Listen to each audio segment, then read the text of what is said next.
CIA's MKUltra mind control experiments. The year was 1953. The United States stood on the edge of a dark precipice, watching, waiting, bracing itself for a war that no one declared, but everyone feared. A war of minds, a war of shadows, the Cold War. Nuclear bombs dominated headlines, but deep within the Pentagon's inner chambers, something quieter was stirring. Something less visible, but no less dangerous. The question wasn't who had the most weapons. The question was, who could control the human mind? The fear wasn't unfounded. In the Korean War, American prisoners had returned home with memories twisted, loyalties shaken. Some denounced their country. Some confessed to crimes they hadn't committed. The reports were chilling. The whispers said the communists had figured it out, how to wash a brain clean and write something else in its place. And if they had, the United States couldn't afford to fall behind. So the CIA responded, not with diplomacy or military force, but with silence and secrets, and with a code name, MKUltra. The name meant nothing to the public then, not to Congress, not even to many inside the agency itself. It was buried deep within a labyrinth of bureaucracy, under layers of budget codes and front organizations. But behind that name, behind those locked doors, was an idea so radical, it seemed pulled from science fiction, to manipulate the human mind and take control of it. At the center of this idea was Sidney Gottlieb, a chemist and spy master unlike any other. Soft-spoken, with a love for poetry and Eastern philosophy, he didn't look like a man shaping the blueprint for psychological warfare. But in his hands, science became a weapon. Gottlieb was given a mandate by CIA Director Allen Dulles: find a way to control people. The how didn't matter. The results did. It was a blank check in a paranoid age. MKUltra didn't begin as a single program. It was a constellation of operations, sub-projects, and alliances, many of them invisible even to those running them. Universities, hospitals, prisons, and mental institutions were recruited, sometimes knowingly, often not. The trail would span over 100 secret experiments, each more invasive than the last. But the core mission remained the same: to discover the boundaries of the human mind and then break them. It wasn't entirely born in darkness, though. The roots of MKUltra can be traced back to earlier projects: Bluebird, Artichoke, efforts that sought to understand interrogation and memory erasure. But MKUltra took things further. It was no longer about defending the American mind. It was about owning it. The cultural backdrop only heightened the sense of urgency. In the 1950s, Americans feared infiltration at every level. School children ducked beneath their desks in air raid drills. Propaganda filled movie screens. Neighbors whispered. Suspicions of brainwashing weren't just confined to the battlefield. They bled into daily life. If a man could be turned against his country overseas, who was safe at home? It was in this fertile soil of fear that MKUltra grew, fed by Cold War anxiety and the belief that anything was justified in the name of national survival. And in the shadows, it thrived. The CIA wasn't just reacting. It was racing. Against time. Against imagination. Against the haunting idea that somewhere, in a Soviet lab, a mind could be broken down like a machine and rebuilt with new instructions. So they began.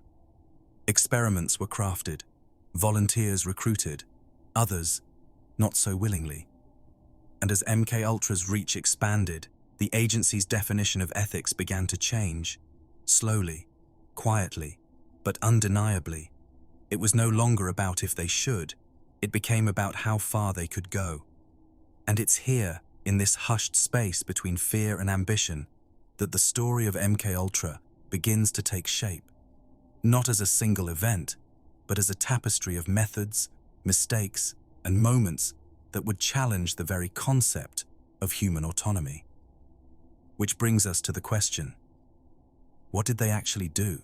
Let's take a closer look at the methods, what they used, how they used them, And what happened when control became obsession? Methods: LSD, hypnosis, sleep deprivation, etc. When you begin peeling back the layers of MKUltra, what emerges is not a single experiment or a set of clinical trials, but a catalogue of human endurance pushed to its limits. It was a slow descent, hidden behind locked doors and innocuous research proposals, where the lines between science and cruelty blurred beyond recognition. The most infamous method was LSD. At the time, LSD was still a mystery. First synthesized in 1938 and rediscovered in the 1940s by Swiss chemist Albert Hofmann, its effects were profound and unpredictable. The CIA saw potential, perhaps a truth serum, perhaps a tool to erase memory, perhaps even a key to unlocking the subconscious.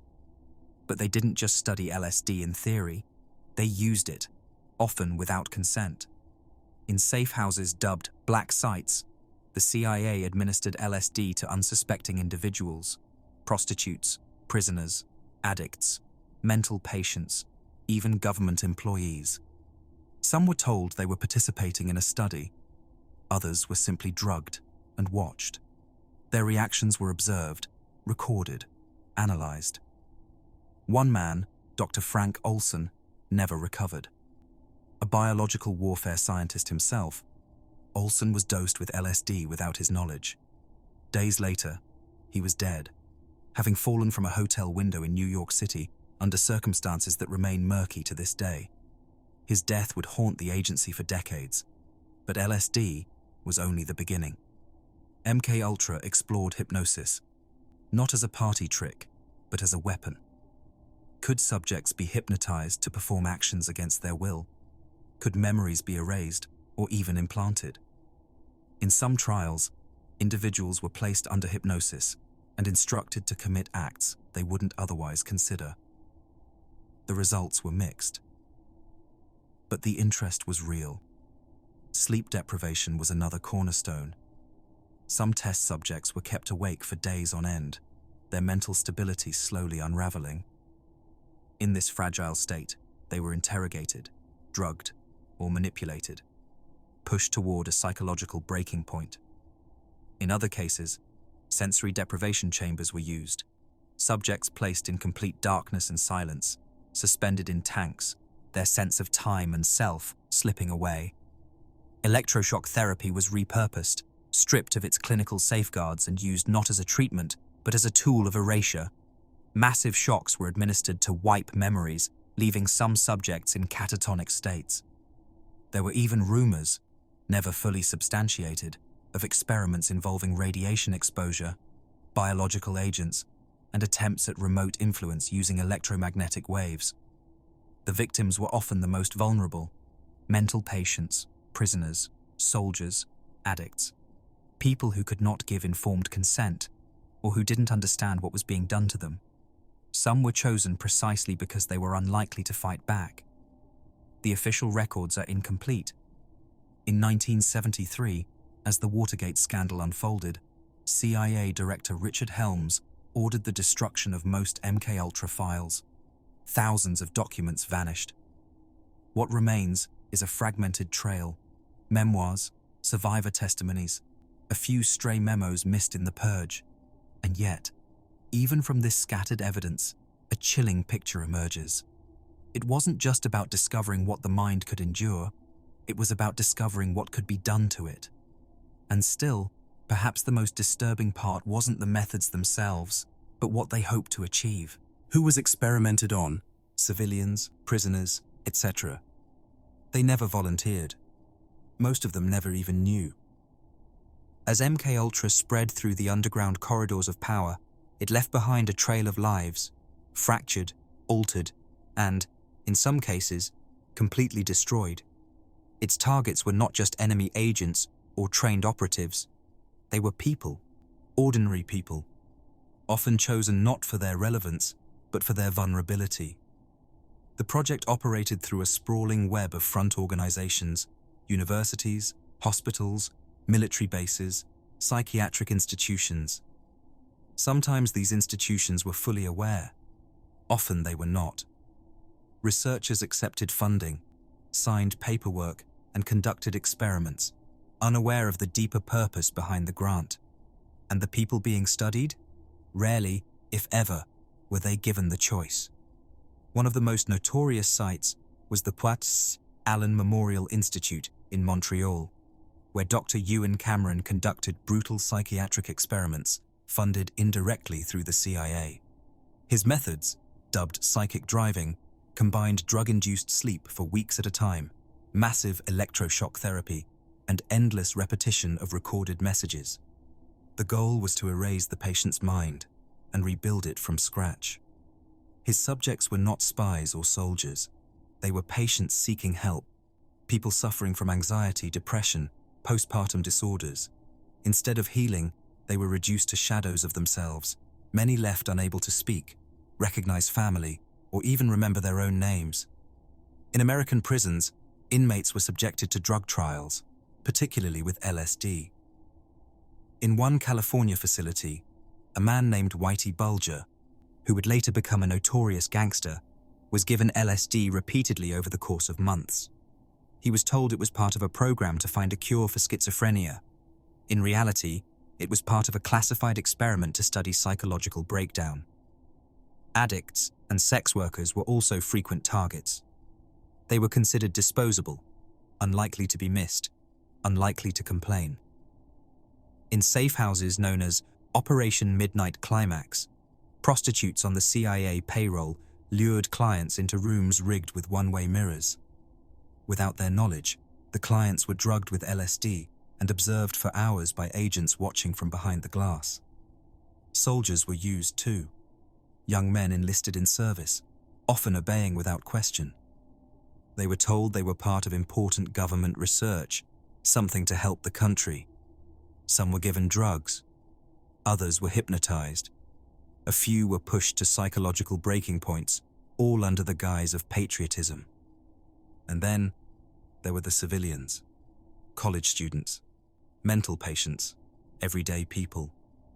A professor might receive a grant to study hallucinogens, and students would volunteer, never knowing the money came from the CIA.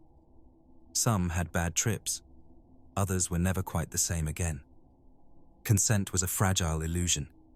Many of these people never learned the truth. They lived their lives with unexplained trauma, fractured memories, and a lingering sense that something had been done to them, but no evidence to prove it. The psychological damage was immense.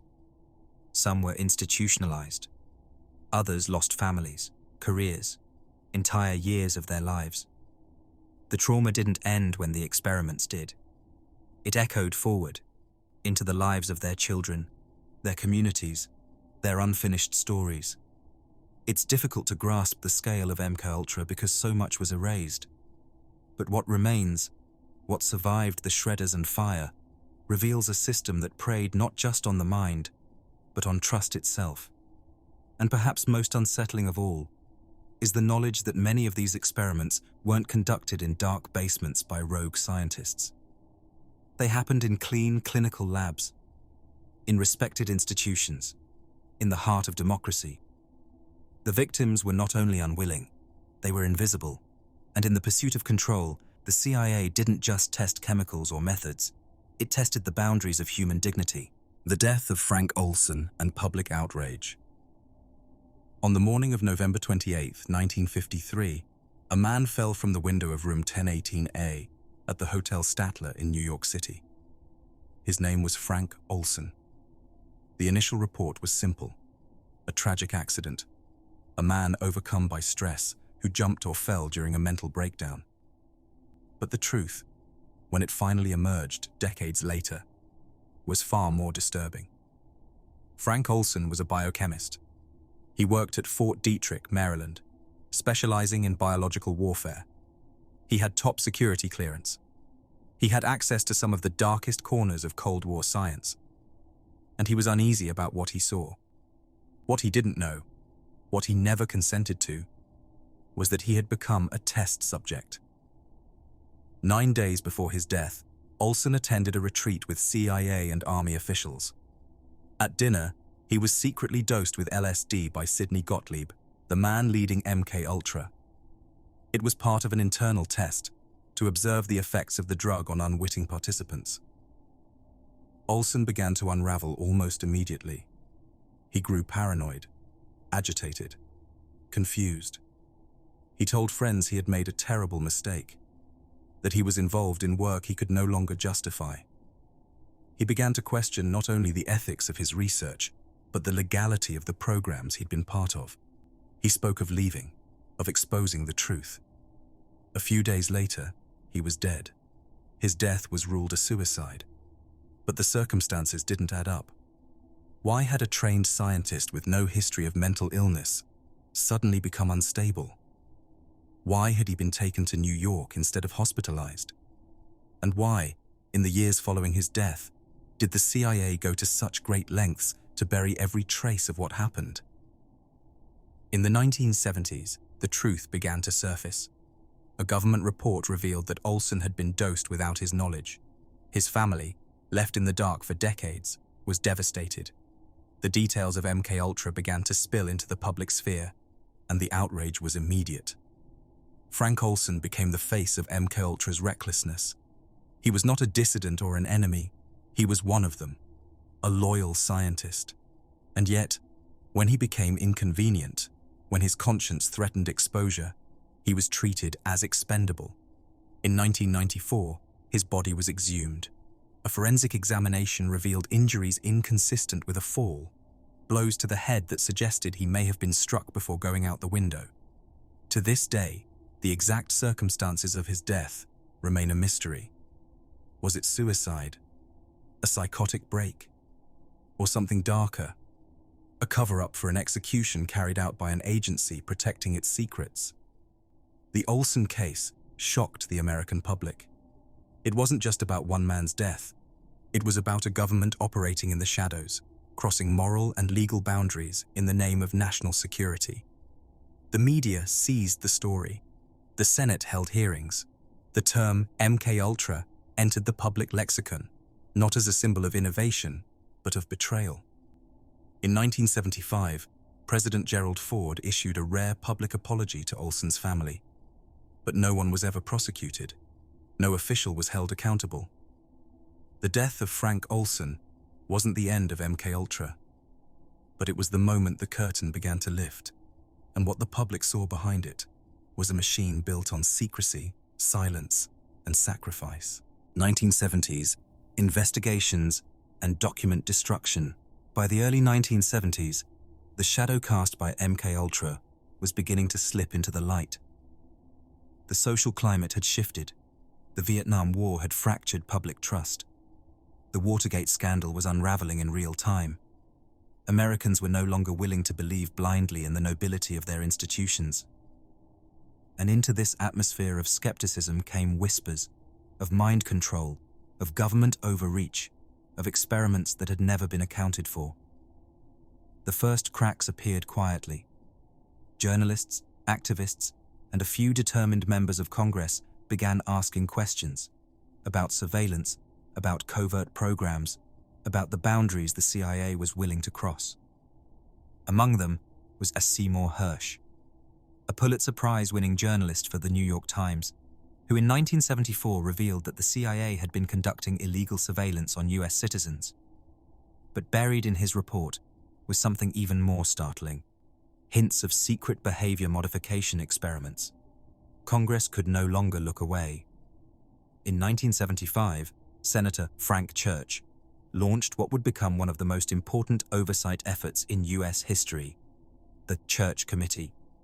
Its mandate was clear: investigate the CIA, FBI, and NSA for abuses of power.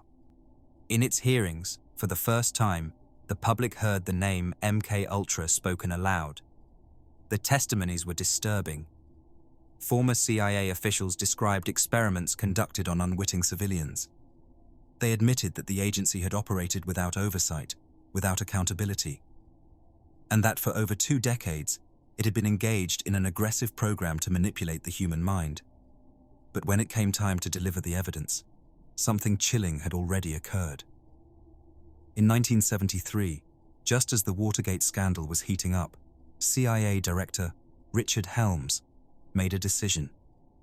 Anticipating future scrutiny, he ordered the destruction of all MKUltra records.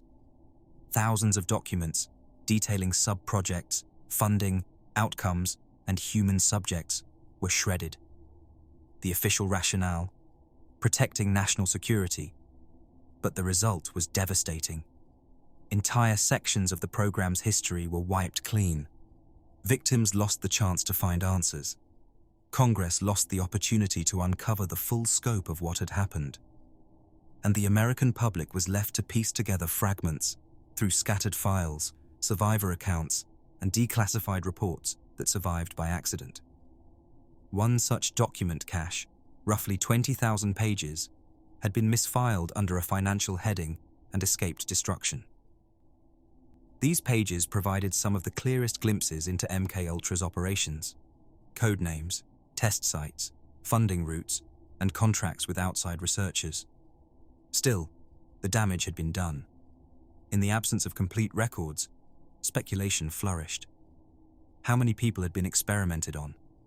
What methods were never disclosed? How many other programs had been hidden under similar names?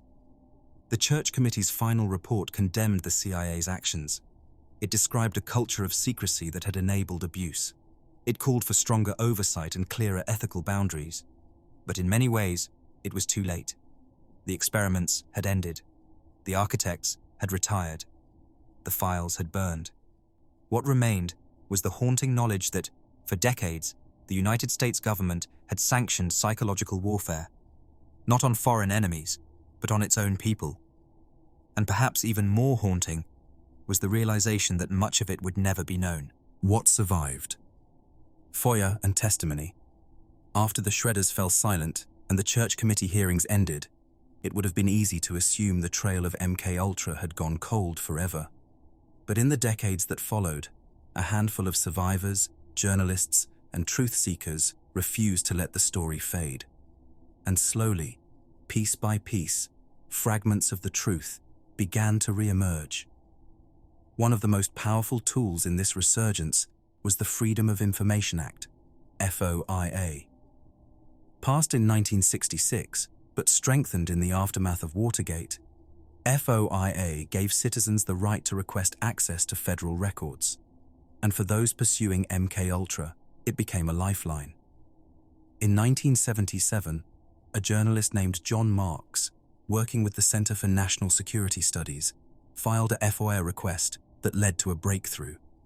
Tucked away in a forgotten records center, more than 20,000 pages of MKUltra documents were discovered, misfiled under a budgetary heading, and spared from Helms' destruction order.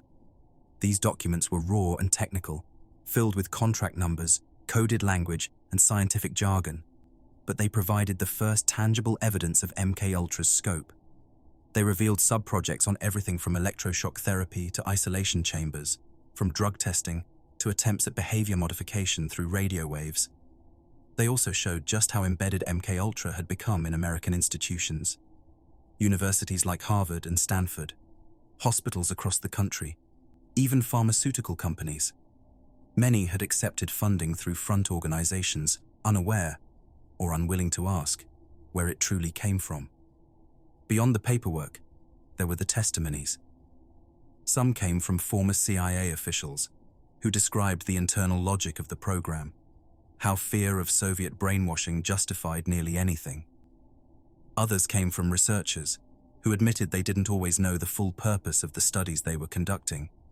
And then there were the voices of the victims. In Senate hearings and courtrooms, survivors began to speak. Men and women who had undergone treatment for minor psychological issues, only to be pulled into experiments that shattered their minds. Prisoners who volunteered for what they believed were therapeutic trials and emerged deeply scarred. Families of the dead, like Frank Olson's, demanding answers that still hadn't come. Their stories were not always complete.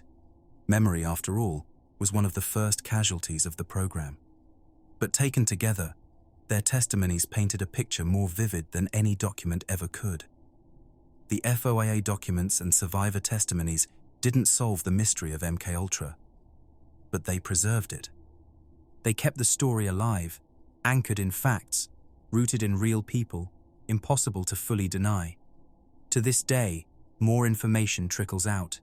Declassified files, forgotten letters, oral histories, each one a thread in the larger tapestry, a tapestry woven in secrecy, stained by betrayal, and held together by the determination of those who refuse to forget.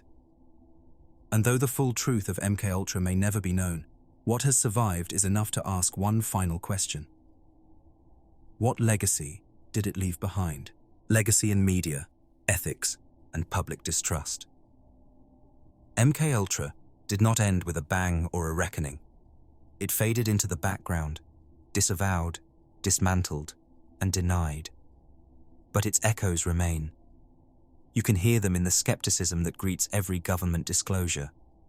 You can see them in the pages of dystopian novels, in the flicker of spy thrillers, in the endless theories that live online, and perhaps most of all, you can feel them, in the quiet unease that lingers when power operates without oversight. In the decades since the project's exposure, MKUltra has become a fixture of American mythology. It is whispered about on forums, dramatized in films, and referenced in music, books, and television. Shows like Stranger Things borrow directly from its lore, imagining children with psychic powers trained in secret labs, their minds shaped by unseen forces. It's entertainment, yes, but it's entertainment built on real history. The truth was already surreal enough, but beyond the screen, the program's ethical aftermath continues to ripple. MKUltra reshaped how the scientific and medical communities view informed consent. It sparked debates about the ethics of experimentation, especially on vulnerable populations. Institutional review boards, the committees now responsible for overseeing human research, grew out of the need to ensure that such abuses could not happen again. And yet, the line between ethics and ambition still blurs.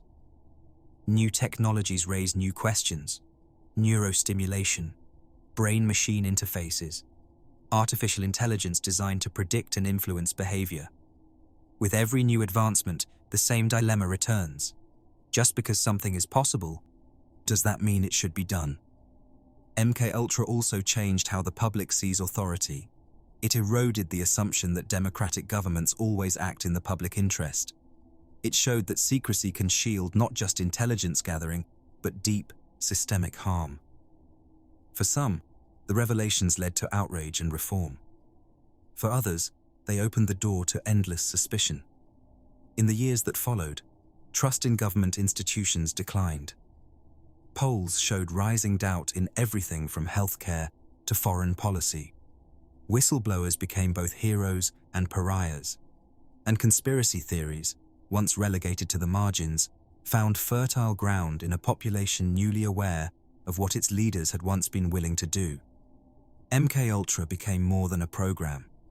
It became a symbol of what happens when science is divorced from ethics, of what secrecy can justify, of how fragile the human mind and public trust can be, and perhaps most disturbingly, of how much can be done in the name of security without anyone ever knowing.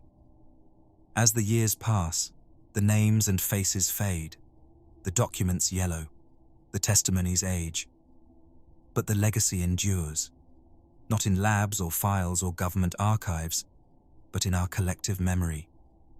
A quiet reminder that sometimes the darkest experiments are the ones done not in enemy territory, but in our own backyard. And with that, the story of MKUltra ends, unresolved, uneasy, unforgettable. Operation Paperclip and Nazi scientists in America. The war was over, cities lay in ruin. Silence replaced the thunder of artillery fire. Across Europe, the smoke began to clear, revealing not just the devastation, but a future shaped by what had survived. It was 1945, and the Allies had claimed victory. But beneath the surface of celebration was something colder, something calculating. The question wasn't just how to rebuild, but who would define the new era of power. And in that question, another emerged, Who would claim the minds that had helped build the Nazi war machine? For buried beneath the horror of concentration camps and the ashes of fallen regimes, the Third Reich had something else. Scientific minds unlike any other. Men who had developed technologies decades ahead of their time. Rocketry, aerospace design, advanced chemical engineering, weapons systems that had stunned even the Allied forces. And now, they were available. As the Allies swept through Germany, they didn't just find prisoners and ruins, they found laboratories, research papers, secret bunkers, and names. The Americans weren't alone in their realization. The Soviets, too, understood the value of human capital. A new war had already begun, not fought with tanks, but with documents, not over territory, but over knowledge. The Cold War didn't wait. It arrived the moment World War II ended. And so, the United States launched a program, quietly, urgently, a mission to find the scientists who had worked for Hitler and bring them to America. They called it Operation Paperclip. The name was mundane, chosen because the files of the scientists selected for recruitment were marked with a simple paperclip. But the reality behind that name was anything but simple. These were not just engineers or academics. Many of them had served the Nazi regime directly. Some had worn uniforms. Others had worked in facilities tied to war crimes. But their value, at least in the eyes of American military and intelligence leaders, outweighed the moral complications. The decision was not made lightly, but it was made swiftly. President Truman publicly ordered that no Nazi Party members or active participants in atrocities be brought over. But behind closed doors, those restrictions were quietly circumvented. Files were sanitized, histories erased or softened. The calculus was cold. If the US didn't recruit these men, the Soviets would. And so, one by one, they were gathered. From bombed-out towns and captured compounds, these scientists were brought to holding areas, first in Europe, then across the Atlantic. They were questioned, vetted, and eventually offered contracts. Their knowledge would become the foundation for new technologies, missiles, spacecraft, intelligence tools. But even then, in the quiet corridors of the Pentagon and on the remote testing fields of New Mexico, questions remained. Who were these men? What had they done? And what was the cost of turning them into Americans? Because while the bombs had stopped falling, the world had not yet found peace. It had simply changed battlefields. And so began a new chapter, one where enemies became assets, and the pursuit of knowledge blurred the lines between justice and pragmatism. They arrived quietly. No parades, no press, just new names on old forms and a history rewritten with careful omission. The men recruited under Operation Paperclip were not just any scientists. They were some of the most brilliant and most controversial minds of the 20th century. And at the center of them, all stood one figure who would become both legend and enigma, Wernher von Braun. Von Braun had been the architect of Germany's 5-2 rocket program, the world's first long-range guided ballistic missile. Under his leadership, these weapons had rained down on London and Antwerp, killing thousands. They were technological marvels born of human tragedy. And yet, in the eyes of the US military, they were just the beginning. To understand von Braun is to glimpse the moral paradox at the heart of Operation Paperclip. He was charming, articulate, and visionary, a man who dreamed of reaching the stars. But he was also a former SS officer, a man who had served Hitler and whose rockets were built with forced labor, pulled from concentration camps. When he and his team surrendered to American forces in 1945, they weren't taken as prisoners. They were brought in as guests. By 1946, von Braun was working in the United States, first in Texas, then in Alabama. He became a US citizen. He gave interviews. He appeared in Walt Disney specials promoting space exploration. And eventually, he became the chief architect of the Saturn V rocket, the machine that carried Apollo astronauts to the moon. It was one of the most celebrated achievements in human history. And it was built by a man who once designed weapons for the Third Reich. Von Braun wasn't alone. Alongside him came hundreds of others: physicists, chemists, engineers, doctors. Some had helped develop nerve agents. Others had conducted medical experiments. Their names were often changed, their pasts buried beneath layers of classification. Arthur Rudolph, who played a key role in NASA's rocketry programs, had overseen slave labor at the Mittelwerk facility in Germany. Hubertus Strughold, once hailed as the father of space medicine, had been involved in Nazi aviation experiments on human subjects. He would later be featured in US Air Force promotional materials. Some of these men were brilliant minds, others less exceptional, but valuable nonetheless. Together they formed a strange cadre of American scientists, living in suburban homes, drawing government salaries, and shaping the future of technology. And all the while, the question remained unspoken. At what point does genius outweigh guilt? Their contributions were undeniable. American missile programs advanced rapidly. The space race tilted in favor of the United States, but the ethical weight of their presence never truly disappeared. In later years, investigations would surface. Some of these men were quietly removed from public roles. Others were exposed only after their deaths. Still others lived out their lives in anonymity, their wartime affiliations never revealed to the public. The story of who they were is more than a roll call of names. It is a mirror held up to power, a reflection of the choices made in the shadows. And it forces a question that echoes across generations. Can a nation built on justice embrace those who once served oppression if they offer knowledge in return? Or does that knowledge carry a cost we have yet to fully reckon with? There were things that couldn't be said, not to the press, not to Congress, sometimes not even within the classified corridors where the truth was supposed to reside. Because while the public celebrated rockets, breakthroughs, and moon landings, much of that progress came from men whose pasts were riddled with darkness. And to make that past disappear, quietly, efficiently, and completely, required more than denial. It required coordination. From the beginning, Operation Paperclip was a balancing act between national interest and public perception. On one hand, there was a need to secure scientific talent before the Soviets did. On the other, there was a growing awareness, both among the public and within the government, of the crimes committed under the Nazi regime. War crimes trials were being broadcast around the world. Evidence was mounting. Memories were still fresh. So how did the US government bring former Nazis into its ranks without igniting outrage? The process began with paper. Official biographical records were scrubbed. Affiliations with the Nazi Party were downplayed.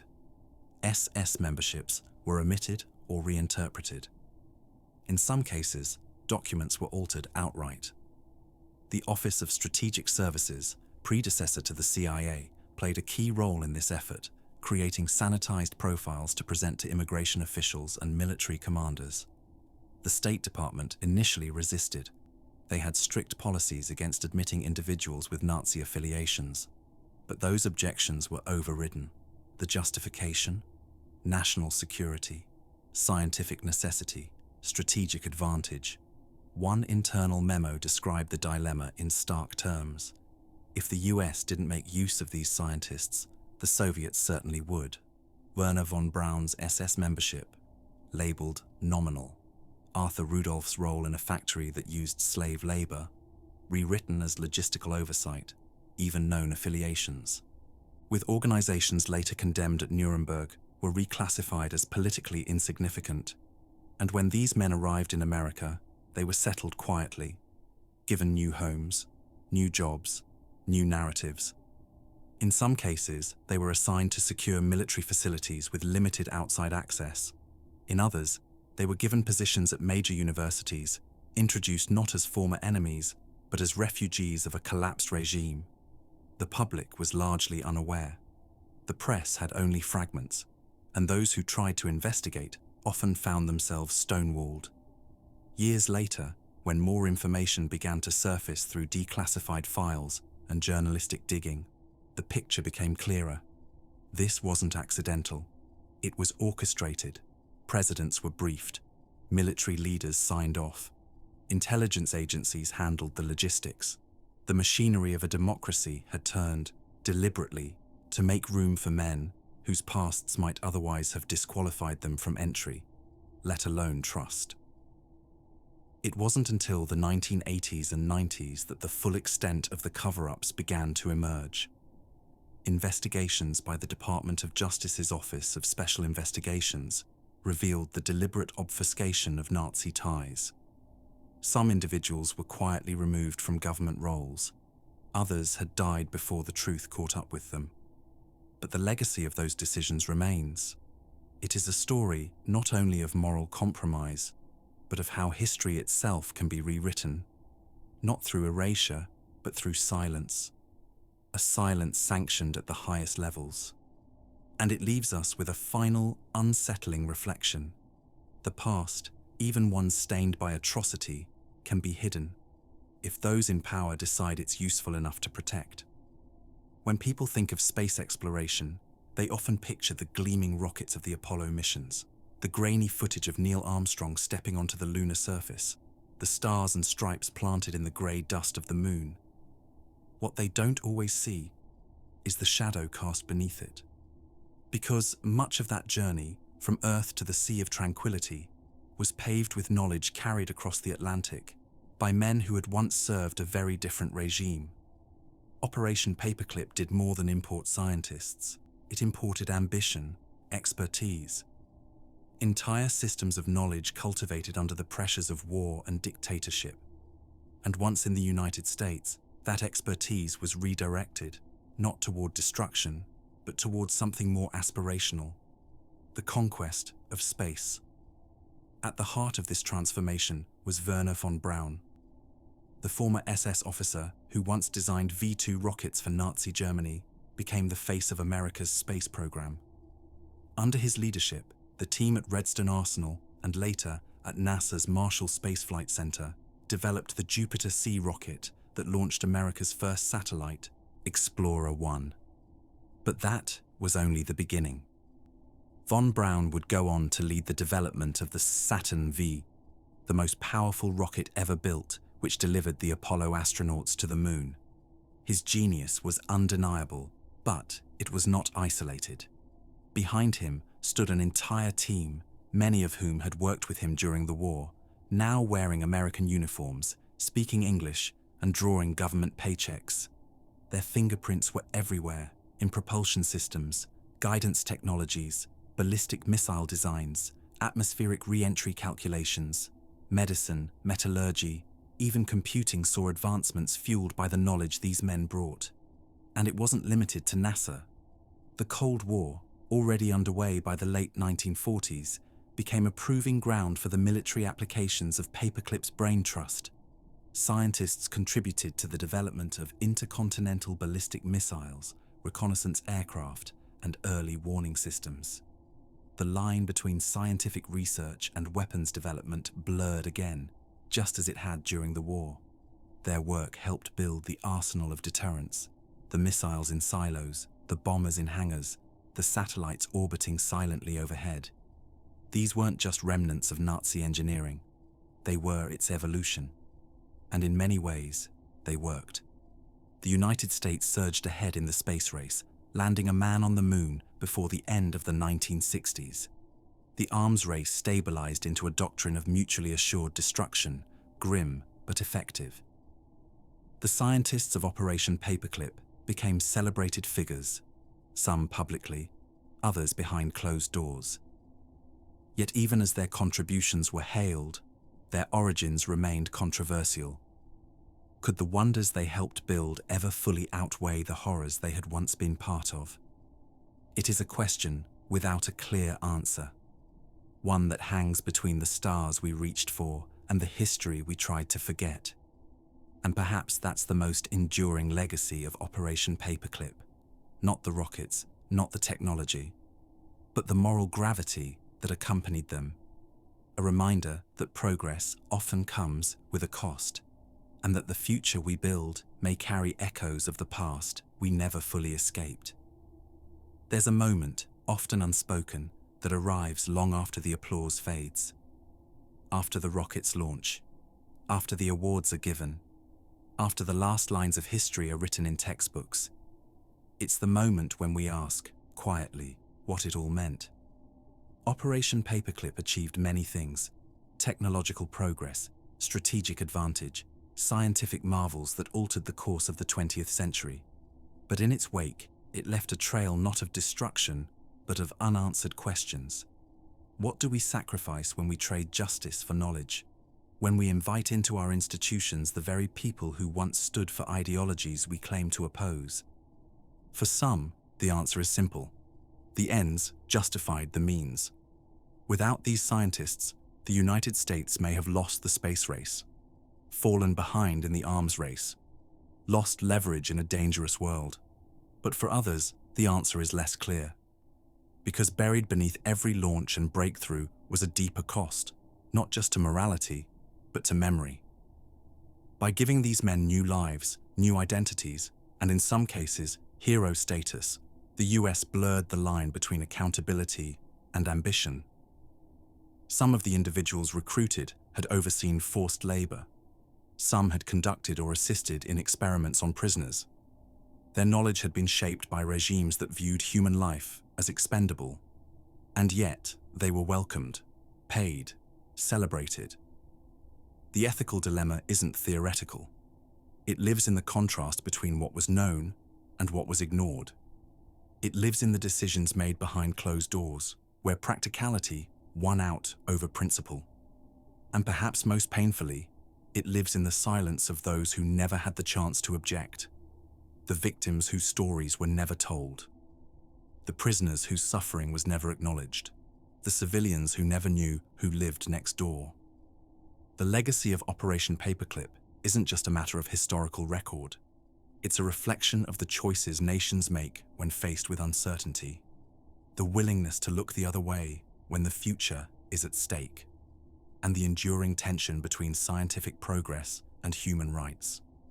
We often view history in absolutes: good and evil, victory and defeat, progress and failure. But in reality, it exists in the shadows between them. Operation Paperclip is not just a story about scientists. It is a story about compromise, about the price of power, and about how even the most advanced civilizations must confront the ethics of their foundations. Because the question isn't whether it worked. The question is whether we were ever prepared to live with what it took. For years, Operation Paperclip remained shrouded in secrecy. The public knew nothing of the men who had quietly transitioned from enemy to expert, from collaborators in Nazi Germany to contributors to American science. But secrets don't stay buried forever. The first ripples came in the 1970s, an era already thick with distrust. The Vietnam War, Watergate, and revelations about CIA operations had fractured public faith in government. In this climate, reports began to emerge. Whispers of former Nazis working in American labs, of files altered, of histories rewritten. Investigative journalists picked up the trail. Congressional hearings followed. Slowly, the outlines of the truth began to take shape. What they uncovered shocked many Americans. Here were men who had belonged to the SS, men who had worked in facilities tied to forced labor and human experimentation, now collecting US government paychecks, living in quiet neighborhoods, celebrated for their technical prowess. And the institutions that had brought them here, military branches, intelligence agencies, scientific communities, had all looked the other way. The backlash was swift and bitter. Holocaust survivors and advocacy groups demanded accountability. Historians demanded transparency. Some of the scientists were reinvestigated. A few were stripped of honors. Others were quietly moved into retirement. But for many, the outrage came too late. The discoveries sparked a broader reckoning. What else had been hidden in the name of national security? How many other compromises had gone unnoticed? The questions bled into other areas of public life, deepening skepticism, fueling a culture of inquiry that continues today. Documentaries were made, books were published. Students learned, for the first time, that their heroes might have had darker pasts. The story of Operation Paperclip, once classified, became a symbol of power unchecked, of ethics subordinated to expediency. And while some defended the program as a necessary evil, others saw it as a stain on America's moral record, an example of how easily values can be set aside when the stakes are high enough. The backlash didn't undo the past, but it made sure it wouldn't be forgotten. The rockets are quieter now, their launches are routine, their trajectories calculated, their origins largely forgotten. Space agencies around the world send satellites into orbit. Private companies plan trips to Mars. The dream of space has become a global endeavor, but behind every launch, there is a lineage. And part of that lineage leads back, not just to scientific curiosity or national ambition, but to a moment in time when ethical lines were deliberately blurred. The legacy of Operation Paperclip is embedded in modern aerospace. It lives in propulsion systems, orbital mechanics, and long-range missile technology. The Saturn V rocket, one of humanity's greatest engineering feats, was born from knowledge that first fell on the cities of Europe during war. Werner von Braun is remembered as a pioneer of space. His statues stand. His name graces museums and exhibits. But rarely do visitors hear the full story. Rarely is the cost of his genius acknowledged.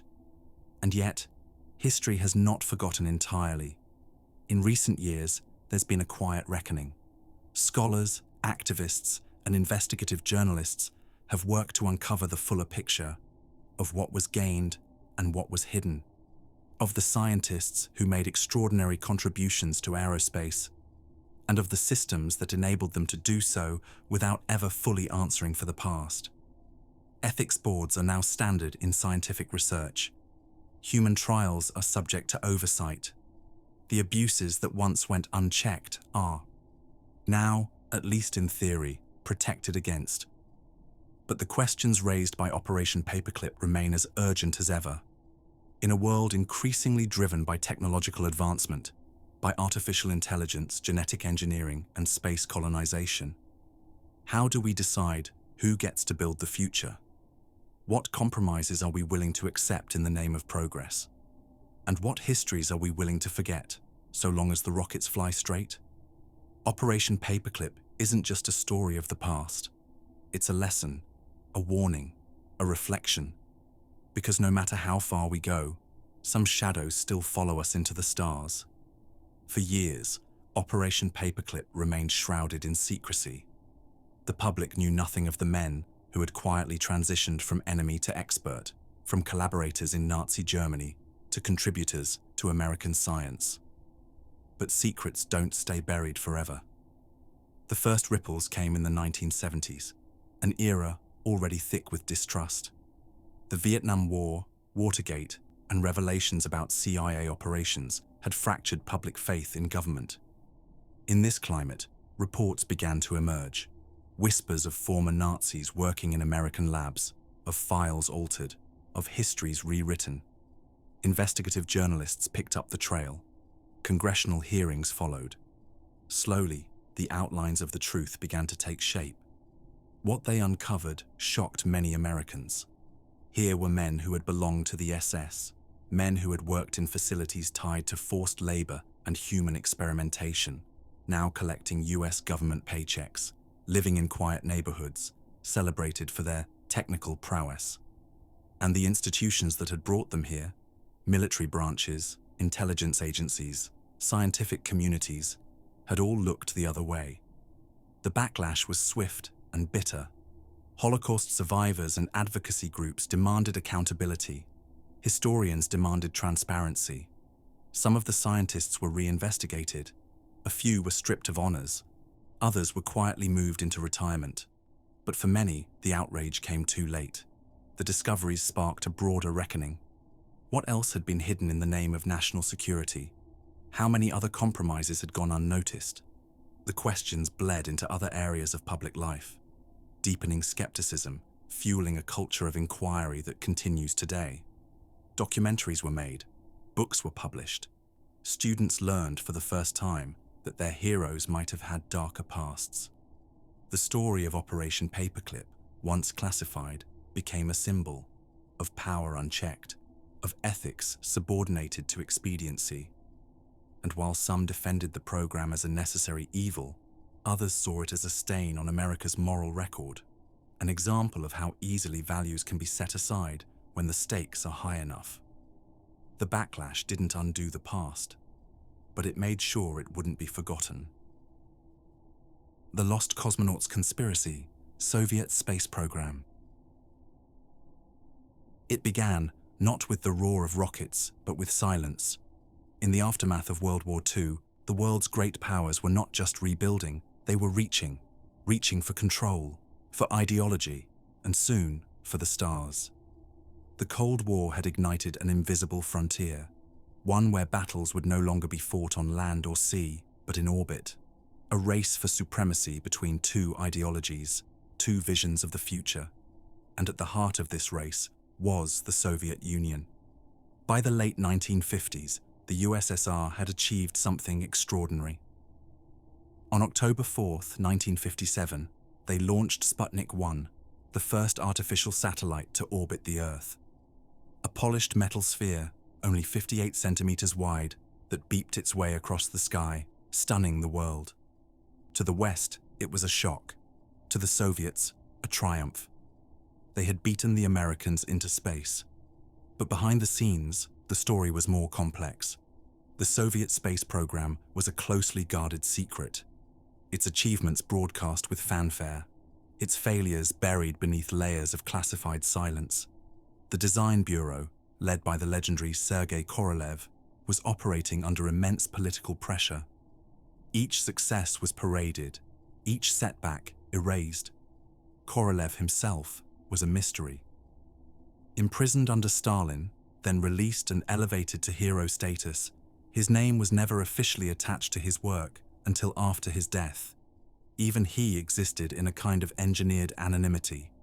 The early launches were fast, ambitious, and risky. After Sputnik, the Soviets pushed further.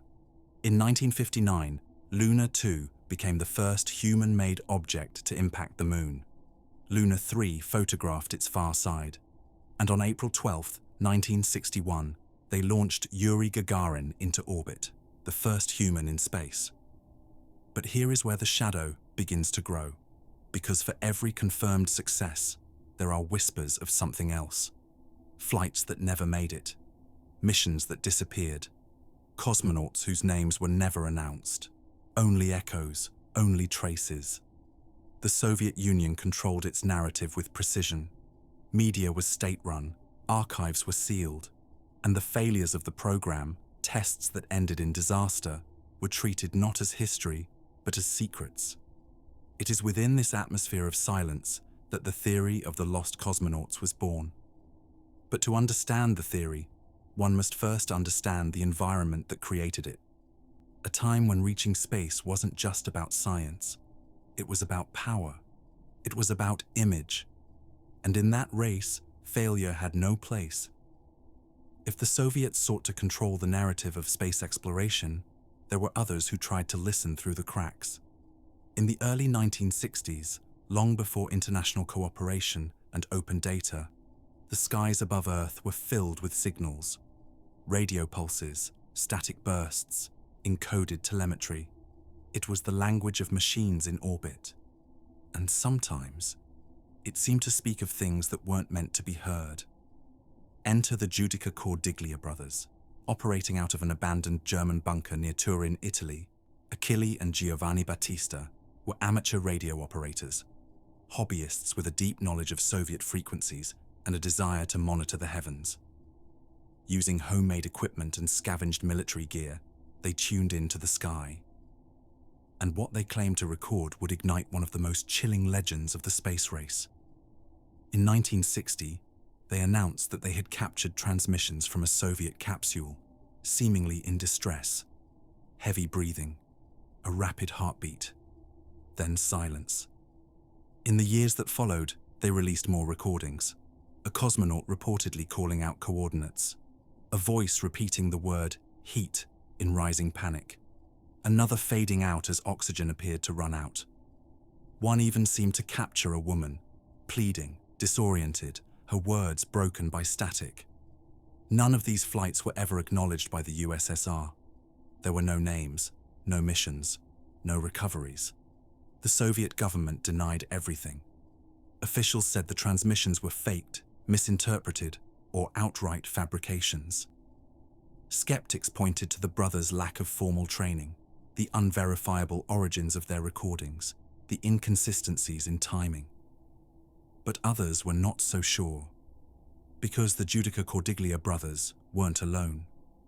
Other amateur operators across Europe claimed to have heard strange transmissions, signals. That didn't match known launches. Even in the United States, some early monitoring stations picked up anomalies, unexplained blips in orbital data, sudden changes in trajectory, signals that appeared and vanished without warning. And then there were the whispers from inside. Decades later, after the fall of the Soviet Union, partial records began to emerge. Declassified files hinted at launch failures, capsules that never returned, names never listed in official rosters. In a few cases, training photos surfaced of individuals who were later erased from history. Their presence unexplained, their fates unknown. Yet even with these fragments, the puzzle remains incomplete. The recordings have never been fully verified. The voices, if real, have never been identified. And despite modern forensic tools, no conclusive evidence has surfaced to prove that any cosmonauts were lost in space before Gagarin's historic flight. Still, the story persists, not because of proof, but because of possibility, because the transmissions are unsettling, because the secrecy of the era creates fertile ground for doubt, and because, in the quiet crackle of radio waves, one can imagine a voice, far above Earth, alone, fading into silence. In the realm of history, truth often exists in tension between what is recorded and what is remembered. The Soviet Union maintained strict control over the official record of its space program. Cosmonauts were national heroes, handpicked not just for skill, but for loyalty. Their lives were managed, their public personas carefully crafted. Those who were chosen were celebrated. Those who failed were often forgotten. The list of officially recognized Soviet cosmonauts begins with Yuri Gagarin in 1961. His flight was a global triumph, the embodiment of Soviet prowess. Following him were names like Titov, Tereshkova, Komarov, each meticulously documented in state media, each a symbol of progress. But questions lingered. There were anomalies in training rosters, names that appeared briefly and then vanished. There were reports of funerals held in secrecy, rumors of launchpad disasters, of test flights that never returned. Western intelligence agencies kept their own lists, some speculating that the first man in space may not have been Gagarin at all, but someone who never made it back. One of the most persistent rumors involves a cosmonaut named Vladimir Ilyushin. According to fringe accounts, Ilyushin was launched into orbit days before Gagarin, but his mission went awry. He crash-landed in China, survived, but was kept out of the public eye. Soviet authorities, fearing embarrassment, allegedly erased the mission and elevated Gagarin as the official first. There is no conclusive evidence to support this claim. Ilyushin himself, a decorated test pilot, never publicly acknowledged such a flight.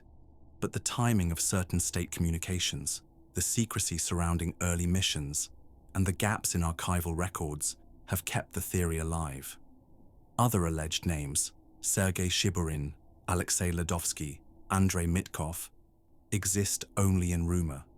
They appear in early press leaks, in Western espionage documents, or in whispered testimony from former Soviet insiders. But none have been conclusively linked to documented missions. After the fall of the USSR, many expected the truth to emerge. Archives were opened, some files declassified, but what they revealed was more silence. No concrete list of lost cosmonauts, no damning admissions, just redacted entries, incomplete manifests, and a sense that the full story had either been destroyed or never written down at all. This gap between the official record and the collective suspicion has become its own kind of evidence.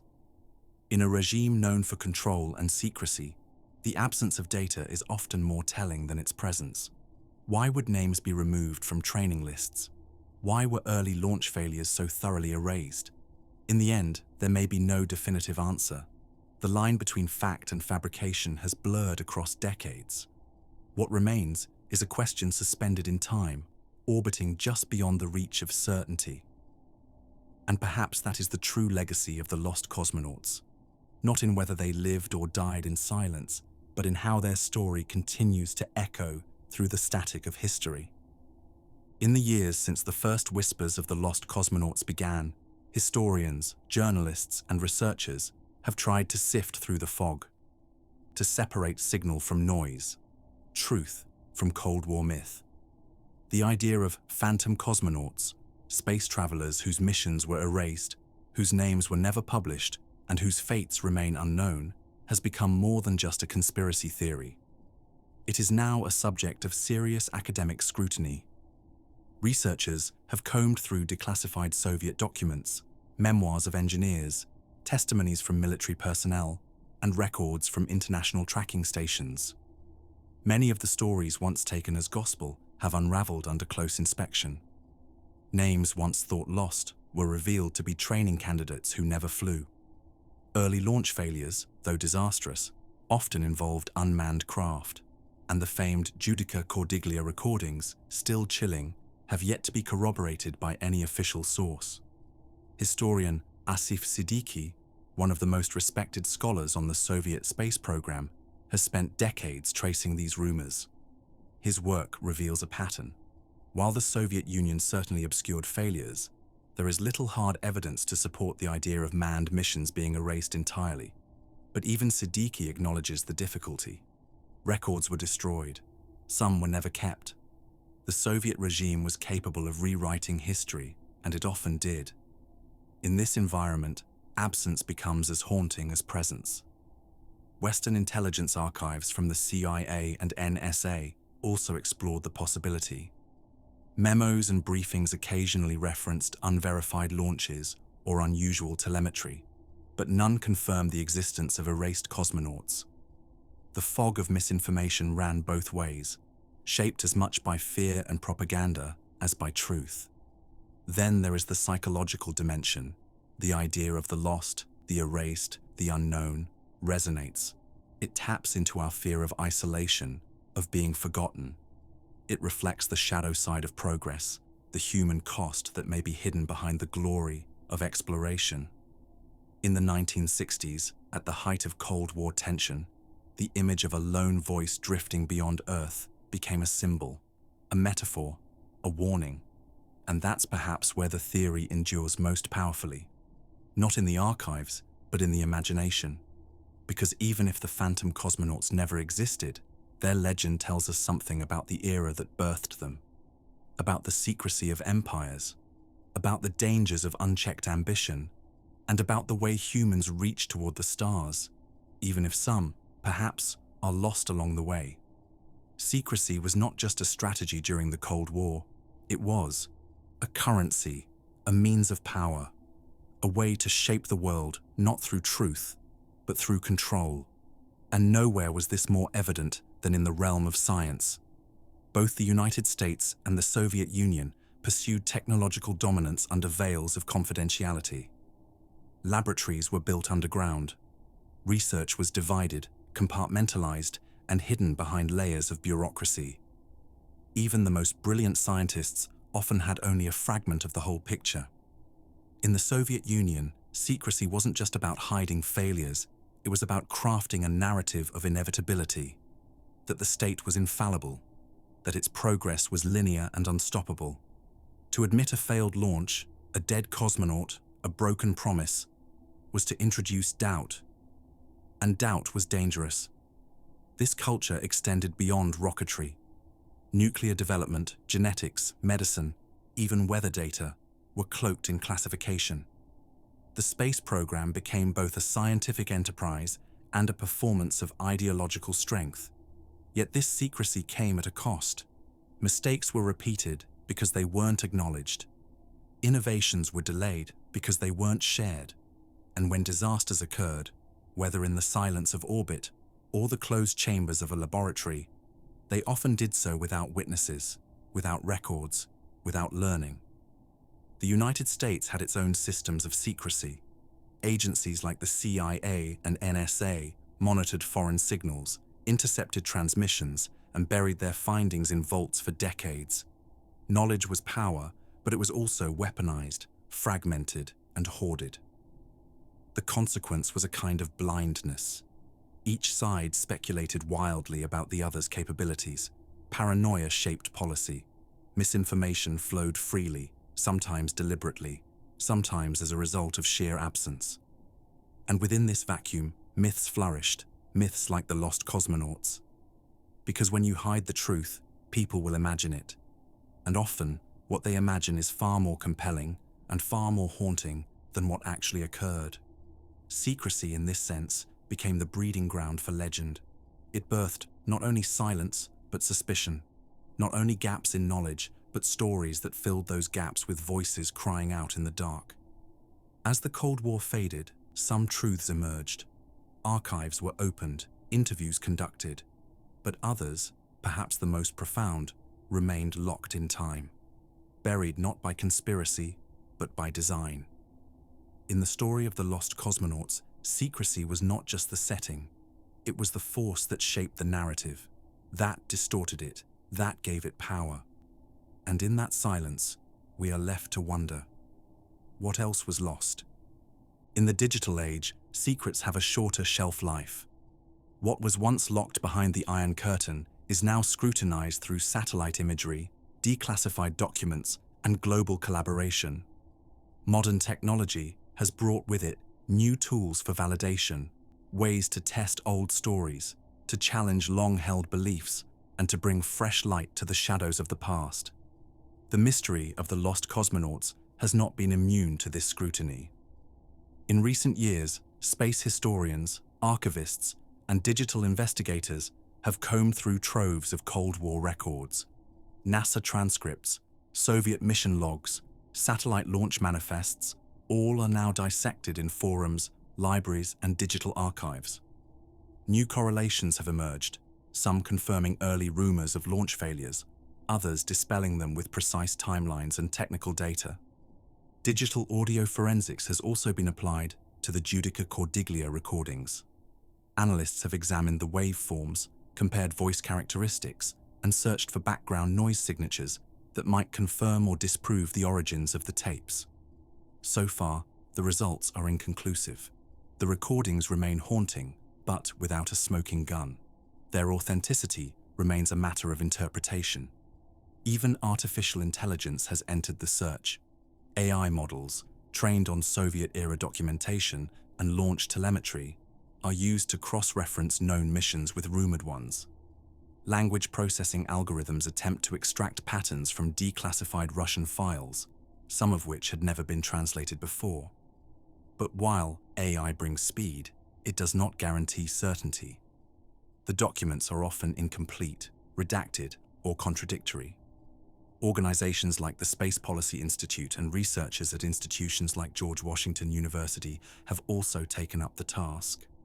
Their consensus is cautious.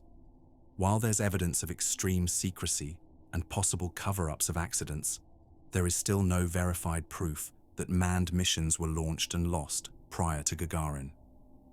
And yet, the search continues. Because verification, in this case, is not just about proving a launch happened, it's about understanding an era. It's about peeling back the layers of geopolitical tension, media manipulation, and human ambition that define the Cold War space race. Amateur astronomers also contribute to this effort. They track satellite paths, monitor modern Russian space activity, and compare it with historical trajectories. Some believe that anomalies, like missing serial numbers on early spacecraft or inconsistencies in known flight sequences, may hint at hidden missions. Others argue that in the absence of physical evidence, these are mere echoes of the imagination. Still, the most compelling force behind verification today is not technology, it is time. As generations pass and the weight of political secrecy begins to erode, more individuals have stepped forward. Former engineers, radio operators, even family members of those once involved in the space program, each bringing fragments of a larger mosaic. Personal letters, forgotten photos, recollections once too dangerous to speak aloud. Together, they paint a picture that is richer, if still incomplete, a picture of courage and ambition, of triumph and silence, of voices that may or may not have been lost in orbit, but who, real or imagined, continue to orbit our collective memory. The story of the lost cosmonauts is not over, because even if no new names emerge, the act of searching, of asking, of listening, is itself a form of remembrance. And in that, perhaps, they are never truly lost.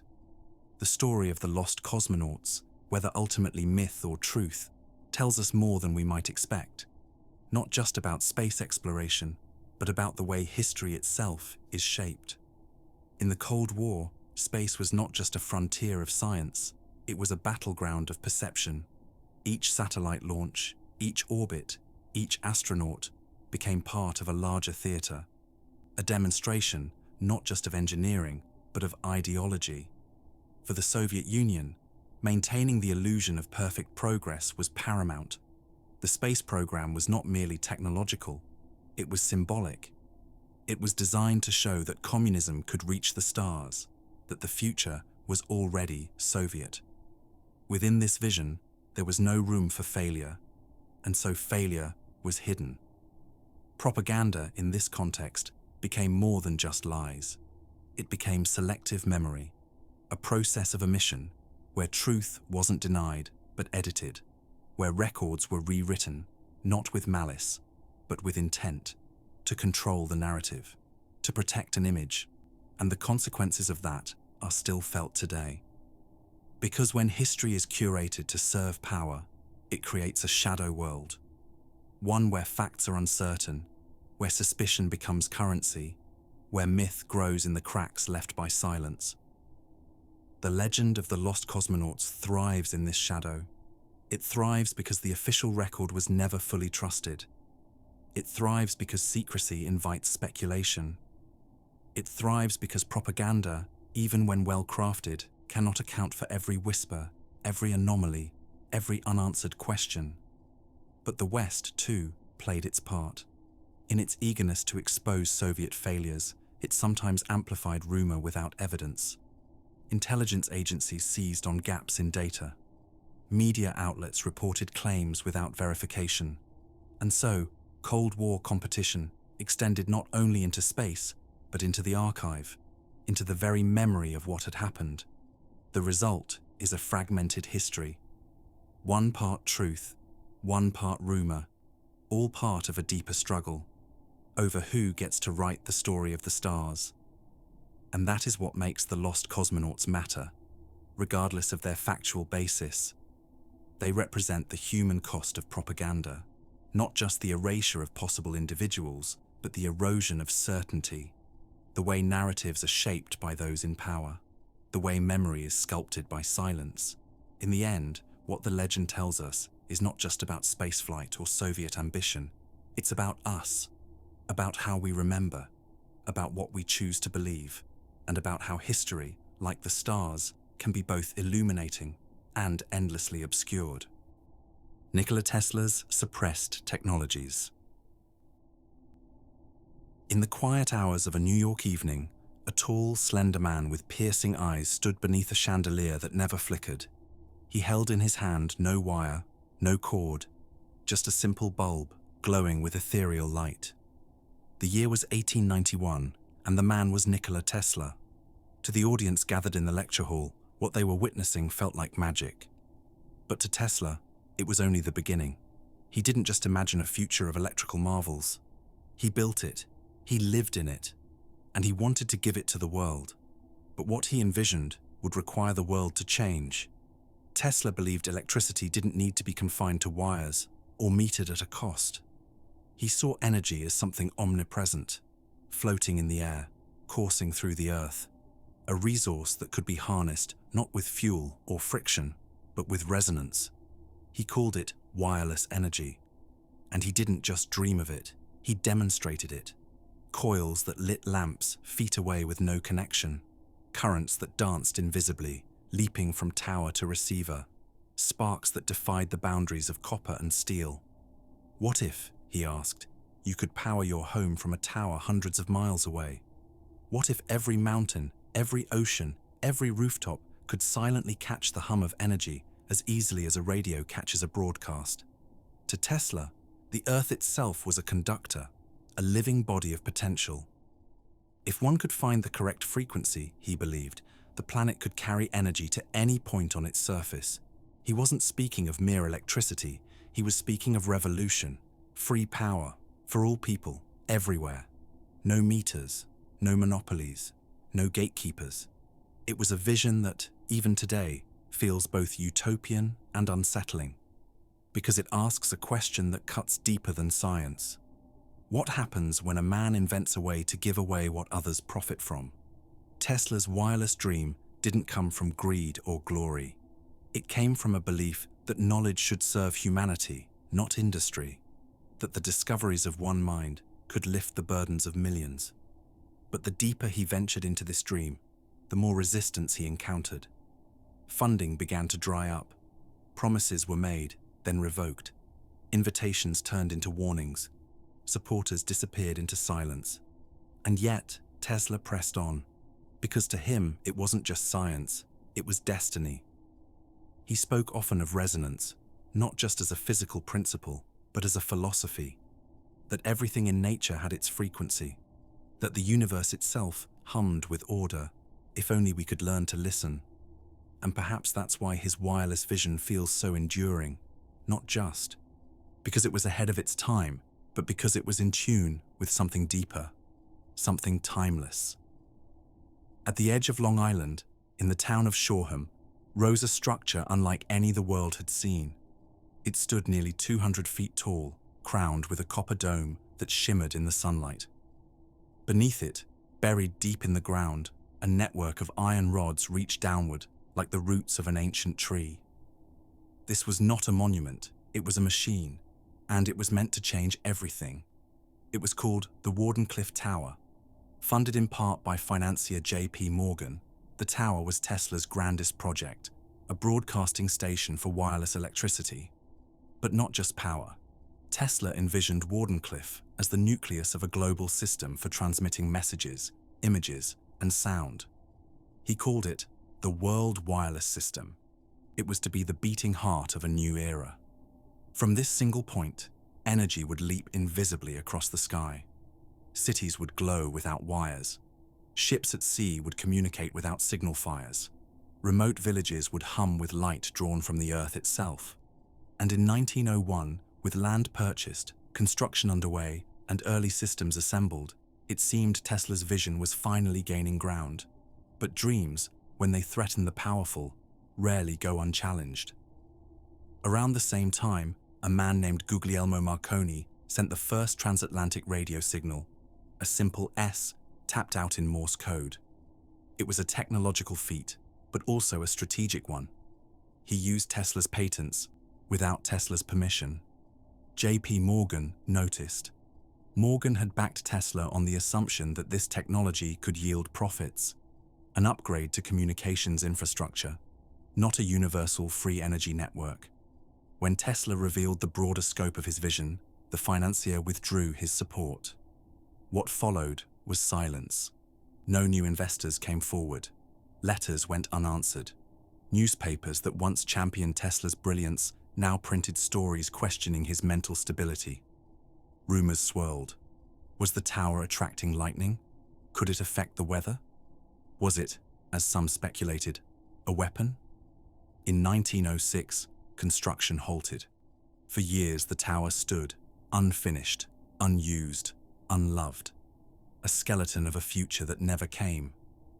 Tesla, increasingly isolated, took refuge in other projects, but the tower haunted him. In interviews, he would speak of its potential, its beauty, its betrayal. He believed Wardenclyffe could still work, if only someone would listen, but no one did. In 1917, with America entering World War I, the tower was demolished. Officially, it was to prevent it from. being used by enemy spies. Unofficially, it was sold for scrap. Its copper dome, its iron roots, its heart, all dismantled, piece by piece. What remained was a foundation and a question. Why would a project of such promise be abandoned so abruptly? Was it fear, profit, a misunderstanding of vision, or something more deliberate, a quiet extinguishing of a flame that burned too freely? To this day, the answer remains elusive, and the tower, though gone, still looms large in the imagination, not as a ruin, but as a symbol of what might have been. In the late 19th century, the world was on the brink of an electrical revolution. Cities buzzed with excitement over a future powered by currents. But behind the glow of invention was a bitter rivalry, one that would shape the fate of Nikola Tesla and the technologies he dared to dream. Thomas Edison, already a celebrated inventor and businessman, had made his fortune with direct current, DC power. It was effective at short distances and dominated the early electrical grid. But Tesla, with his unrelenting curiosity, saw a better way. He believed alternating current, AC, was the future. AC could travel farther. It was more efficient. It could power cities from miles away. Tesla's design wasn't just different, it was revolutionary. And when he partnered with George Westinghouse, a fellow innovator and industrialist, the war of currents began. Edison didn't take it lightly. Campaigns were launched, pamphlets distributed, public demonstrations staged to show the dangers of AC. At one particularly grim event, Edison's team electrocuted animals with alternating current to sway public opinion. It worked, for a time. But science, when well engineered, has a way of proving itself. Tesla's system powered the 1893 Chicago World's Fair, dazzling millions. It brought electricity to Niagara Falls and lit entire regions. A sea had won, but the cost of victory was steep. The feud left Tesla disillusioned, and it planted the seeds of future isolation. Then came J.P. Morgan. A titan of finance, Morgan saw Tesla's genius as an opportunity, at least at first. He funded Wardenclyffe, hoping for a return on investment through controlled telecommunications. But Tesla was never one to stay within bounds. As Tesla's plans grew toward free energy, global transmission, and scientific altruism, Morgan grew wary. He had not financed a utopia. He had financed a business. And in Tesla, he saw something dangerous. An idealist with no concern for profit. A visionary whose dreams threatened not just competitors, but the very structure of industrial power. Support was withdrawn. Influence was leveraged. Tesla found himself locked out of the very system he had helped to build. To the public, Edison remained the face of invention. To the markets, Morgan was the gatekeeper of progress. And Tesla, once hailed as the next great mind, became a curiosity, a recluse, a man talking to pigeons in a New York hotel room. But history is never so simple, for beneath the rivalry and rejection lies a deeper truth, that the conflict was not just of men, but of models. Edison and Morgan represented control, centralization, ownership. Tesla represented openness, distribution, and wonder. And perhaps that is why his legacy endures. Not because he won the war, but because he dared to fight it. On the morning of January 8, 1943, a chambermaid entered room 3327 of the New Yorker hotel. The door was locked from the inside. The room was quiet. Inside, lying alone in his bed, Nikola Tesla was dead. He was 86 years old. To the world, he was a forgotten genius, a man whose eccentricities had overshadowed his accomplishments. But to those who truly understood his legacy, Tesla's death was not the end of a life. It was the beginning of a mystery. Because almost immediately after his passing, federal agents entered his room. Representatives from the US government's Office of Alien Property seized his belongings. They claimed it was a precaution, a routine measure during wartime. Tesla was a naturalized American citizen, but his homeland was embroiled in conflict. They said it was about national security, But what exactly were they looking for? Among Tesla's possessions were trunks filled with papers, diaries, technical drawings, letters written in code, dozens of boxes containing concepts that had never been published.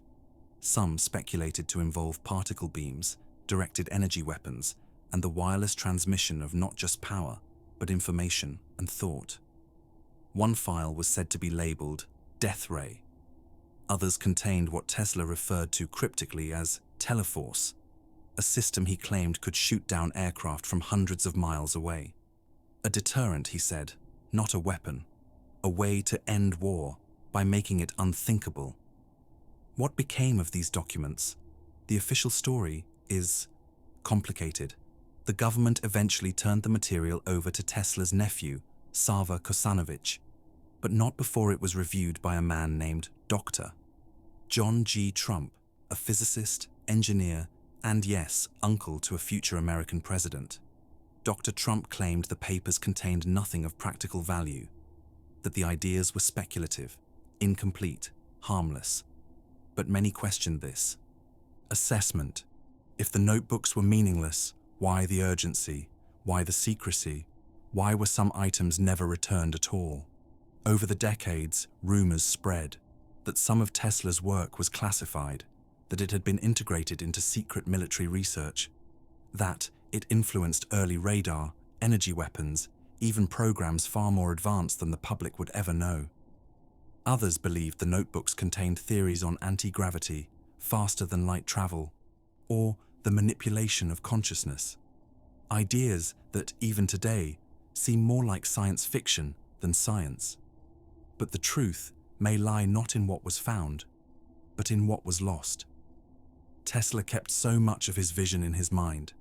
He worked alone, distrusted institutions, and often chose not to patent his inventions. He feared theft, misuse, misunderstanding, and in the end, that fear may have buried some of his most profound insights. Today, much of what was taken from that hotel room remains sealed in archives or scattered through private collections. Scholars debate their meaning, enthusiasts hunt for missing pages, theories abound, but answers remain elusive. What did Tesla take to the grave? What brilliance died in silence, written in notebooks now locked away, yellowing with age and guarded by bureaucracy? Perhaps the real suppression wasn't by governments or rivals. Perhaps it was by time. And in that silence, the legend grows. When Nikola Tesla died alone in room 3327 of the New Yorker hotel, he left behind more than a legacy. He left behind secrets. And almost immediately, the government stepped in. Though Tesla was a US citizen, his status as a foreign-born inventor with ties to countries entangled in World War II raised concerns. In the tense climate of national security, anything potentially dangerous or potentially valuable became a matter of interest, especially when the name Tesla was attached to it. That's when the FBI got involved. Agents from the Office of Alien Property were dispatched within hours of Tesla's death. They confiscated trunks, suitcases, and boxes. The stated reason: to protect property that might otherwise fall into enemy hands. But the operation's speed and scale hinted at something more. For decades, the details of what was taken remained sealed. But then, slowly, some of it surfaced. Through Freedom of Information Act requests and quiet declassification, the FBI began releasing portions of its Tesla files.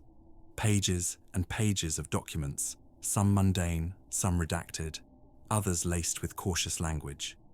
They described Tesla's ideas for Teleforce, what he referred to as a particle beam weapon. The files note discussions about his death ray, including concerns that such technology, if real, might be a threat if misused.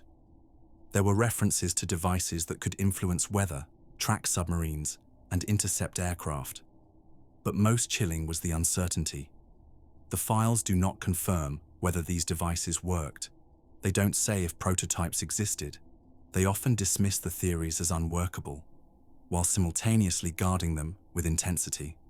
One line from the declassified material is particularly cryptic. There are possibilities here, although speculative, that could have military significance. That tension runs through every page, between skepticism and caution, between disbelief and secrecy. And then there's the involvement of Dr. John G. Trump, who reviewed Tesla's seized papers.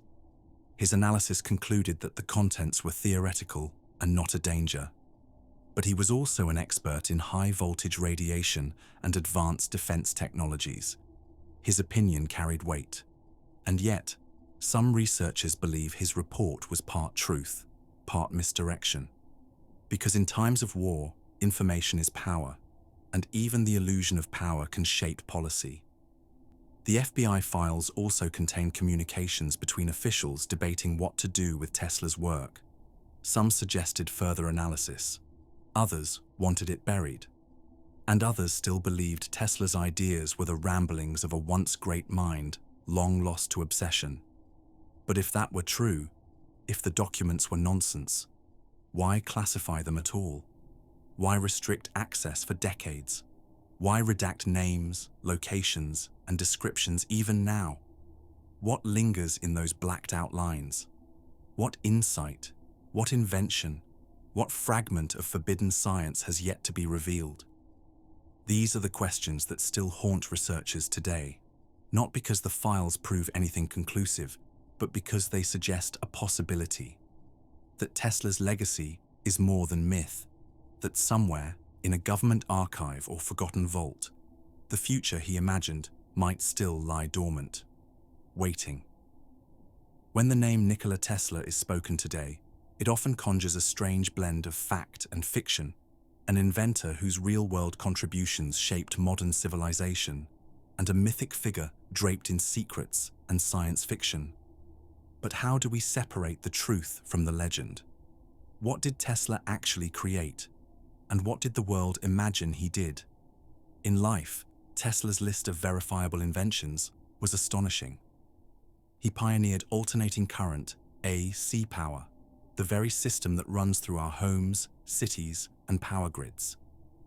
He developed the Tesla coil, a resonant transformer circuit that became foundational in radio technology. He contributed to the development of remote control, X-ray imaging, and early forms of radio communication. These were not theories. They were demonstrations, functional, proven, and ahead of their time. But somewhere along the path of history, a shift occurred. As Tesla withdrew from the spotlight, wounded by betrayal, financial ruin, and a world unready for his visions, his ideas became harder to trace. Some projects were left incomplete. Others were documented in cryptic language, sketched across napkins, or hidden in private notebooks. In that vacuum of certainty, speculation bloomed. People began to credit Tesla with ideas far beyond what was ever confirmed. Anti-gravity propulsion, time travel, earthquake machines, even extraterrestrial communication. Some of these were drawn from Tesla's own words, often poetic, abstract, or metaphysical. Others emerged from hearsay, misinterpretation, or outright fabrication. Over time, the line between reality and fantasy dissolved. It wasn't helped by the secrecy that surrounded his death, or the classified files, or the missing notebooks. It all fed the idea that Tesla had tapped into forces that others wanted buried. But myth, like electricity, needs a conductor. And in Tesla's case, that conductor was wonder. He spoke of energy that could light the oceans, machines that could peer into the structure of the atom, and frequencies that could shake the very earth. To skeptics, these were the musings of a man who had slipped into fantasy. To believers, they were glimpses of a suppressed future. Even Tesla's most famous death ray invention was never built, at least not publicly. It existed as a proposal, a concept, a series of designs meant to create peace through deterrence. Yet it became legend, attributed with powers far beyond Tesla's own claims. And so, we are left with a paradox. The truth of Nikola Tesla is already extraordinary, but it wasn't enough. The world needed him to be more, a prophet, a magician, a misunderstood savior. Perhaps that's the tragedy, that we only began to appreciate Tesla when we stopped believing he was real. But make no mistake, the inventions he left behind, the alternating current, the remote control, the groundwork for wireless technology, are very real. They shape our daily lives. They are proof of a mind that saw farther than most. The myths are simply echoes of that light, and maybe, in those echoes, there is still something to learn. Long after the machines stopped humming and the laboratories fell silent, Nikola Tesla remained, etched not in textbooks, but in whispers. A man who gave the world light, but died in the shadows. Why? Because Tesla, more than any other figure of his era, embodies the archetype of the forbidden genius. A visionary, not just ahead of his time, but too far beyond it. Someone whose ideas didn't merely challenge the status quo, they threatened it. He didn't seek riches. He avoided patents when he feared misuse. He refused to weaponize his inventions, even when it meant losing funding. And he spoke not of empire or profit, but of universal harmony. Energy drawn from the ether, communication without wires, machines powered not by combustion, but by the invisible rhythms of the universe. In an age of industrial titans and monopolies, Tesla didn't fit the mold. He wasn't a mogul. He was a mystic in a laboratory coat. And that is dangerous, because society does not always reward brilliance. Sometimes it fears it, suppresses it, redirects it into silence. Tesla's downfall wasn't a single event. It was a slow erosion of trust, of support, of relevance. He became the man who had everything to offer and no one willing to listen. And the quieter he became, the louder the myth grew. He was rumored to be in contact with extraterrestrials, to have invented a machine that could destroy entire cities, to have unlocked the secrets of time and space. Whether any of it was true didn't matter, because in Tesla, the world saw something more potent than facts. It saw a symbol of lost potential, of what happens when innovation meets indifference, when science meets power, when purity of purpose meets a world designed to monetize, to control, to divide. And that's why Tesla endures, not just as the inventor of alternating current, but as a mirror reflecting the fear that our greatest minds might go unheard, that our boldest visions might be buried beneath bureaucracy, that there are ideas too radical, too generous, too boundless to be allowed. Tesla wasn't forbidden because he was wrong. He was forbidden because he might have been right. Today, his name graces electric cars and tech companies, but the man himself, his story, his struggle, his solitude, remains a quiet, cautionary tale. A whisper reminding us that genius is fragile, that progress isn't always embraced, and that the future we dream may one day depend on our willingness to protect those who dream it first. Because somewhere, in another room, another Tesla might be at work. And if history repeats itself, we must ask, will we listen this time? Or will we lose him too? Tunguska event, a mysterious explosion in Siberia, 1908. It began, as many strange things do, in the quiet. June 30th, 1908. Deep within the Siberian taiga, near the Podkamenaya Tunguska River, the morning sun had just begun to rise above the horizon. It was a vast and untouched wilderness, a sea of pine and silence stretching endlessly in all directions. The air was still, the world undisturbed. Then, at precisely 7:17 a.m., the sky broke. A blinding flash, a fireball hurtling through the atmosphere. And moments later, an explosion. Not a rumble, not a crack, but an eruption so powerful it lit the sky for hundreds of kilometers and flattened over 2,000 square kilometers of forest. Trees were scorched and snapped in a radial pattern, radiating outward like the spokes of a wheel. The shockwave knocked people off their feet 40 miles away. Windows shattered. Horses panicked. And then came the sound, a low roar followed by a deep, percussive thud. It reverberated through the ground, through the sky, through the bodies of those who felt it. But what exactly exploded has never been found. No crater, no impact site, no fragments of rock or metal to collect. Just scorched earth, flattened trees, and a puzzle left hanging in the air. In the hours that followed, The skies over Europe glowed an eerie shade of silver blue. For nights, people could read newspapers in the dark without artificial light. Sunset lingered unnaturally long. The high-altitude atmosphere had changed, almost as if something had entered it or left something behind. But in Russia, the event passed with little immediate investigation. The region was remote, impenetrable. The Russian Empire, distracted by political upheaval and limited infrastructure, had no means or urgency to launch an expedition. It wasn't until nearly 2 decades later, in 1927, that the first formal scientific mission, led by Leonid Kulik, ventured into the area. What they found confirmed the magnitude of the blast. Trees lay in patterns that stretched for miles, all pointing away from a single central point. Yet at that center, no sign of impact. No crater. Just a cluster of trees still standing, but scorched and stripped bare. To this day, it remains one of the most powerful explosions in recorded history. Estimates suggest it was 1,000 times more powerful than the atomic bomb dropped on Hiroshima. An explosion so vast it could have destroyed a city, had it happened only a few hours later over a more populated region. But it didn't. It chose the wilderness, and the silence that followed was just as chilling as the blast itself. It would take years before scientists arrived in the region, but the forest remembered. And so did the people. Those who lived in the remote settlements scattered along the Tunguska River had no context for what they experienced.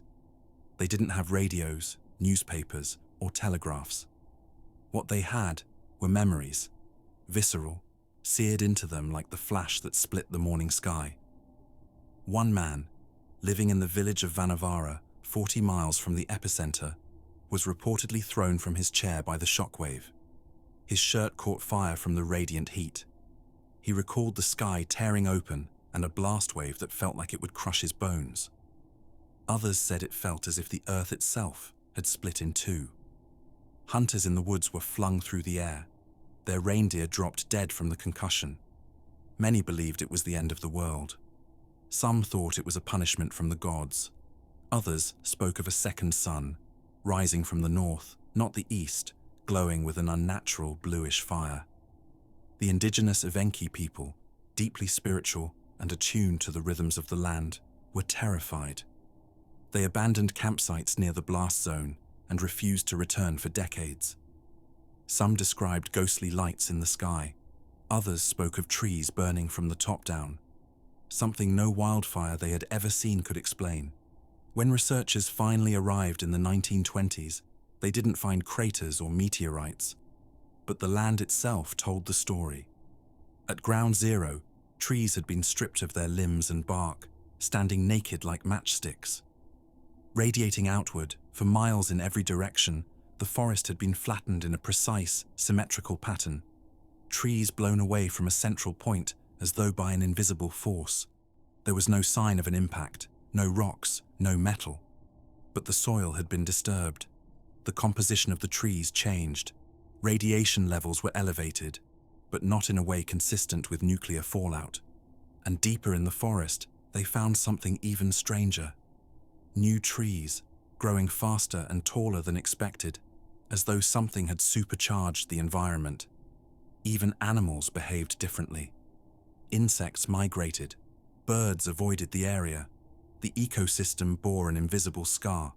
Scientists collected witness accounts and found consistency across them. A bright light, a streak across the sky, a deafening explosion, an unnatural heat, a delayed shockwave.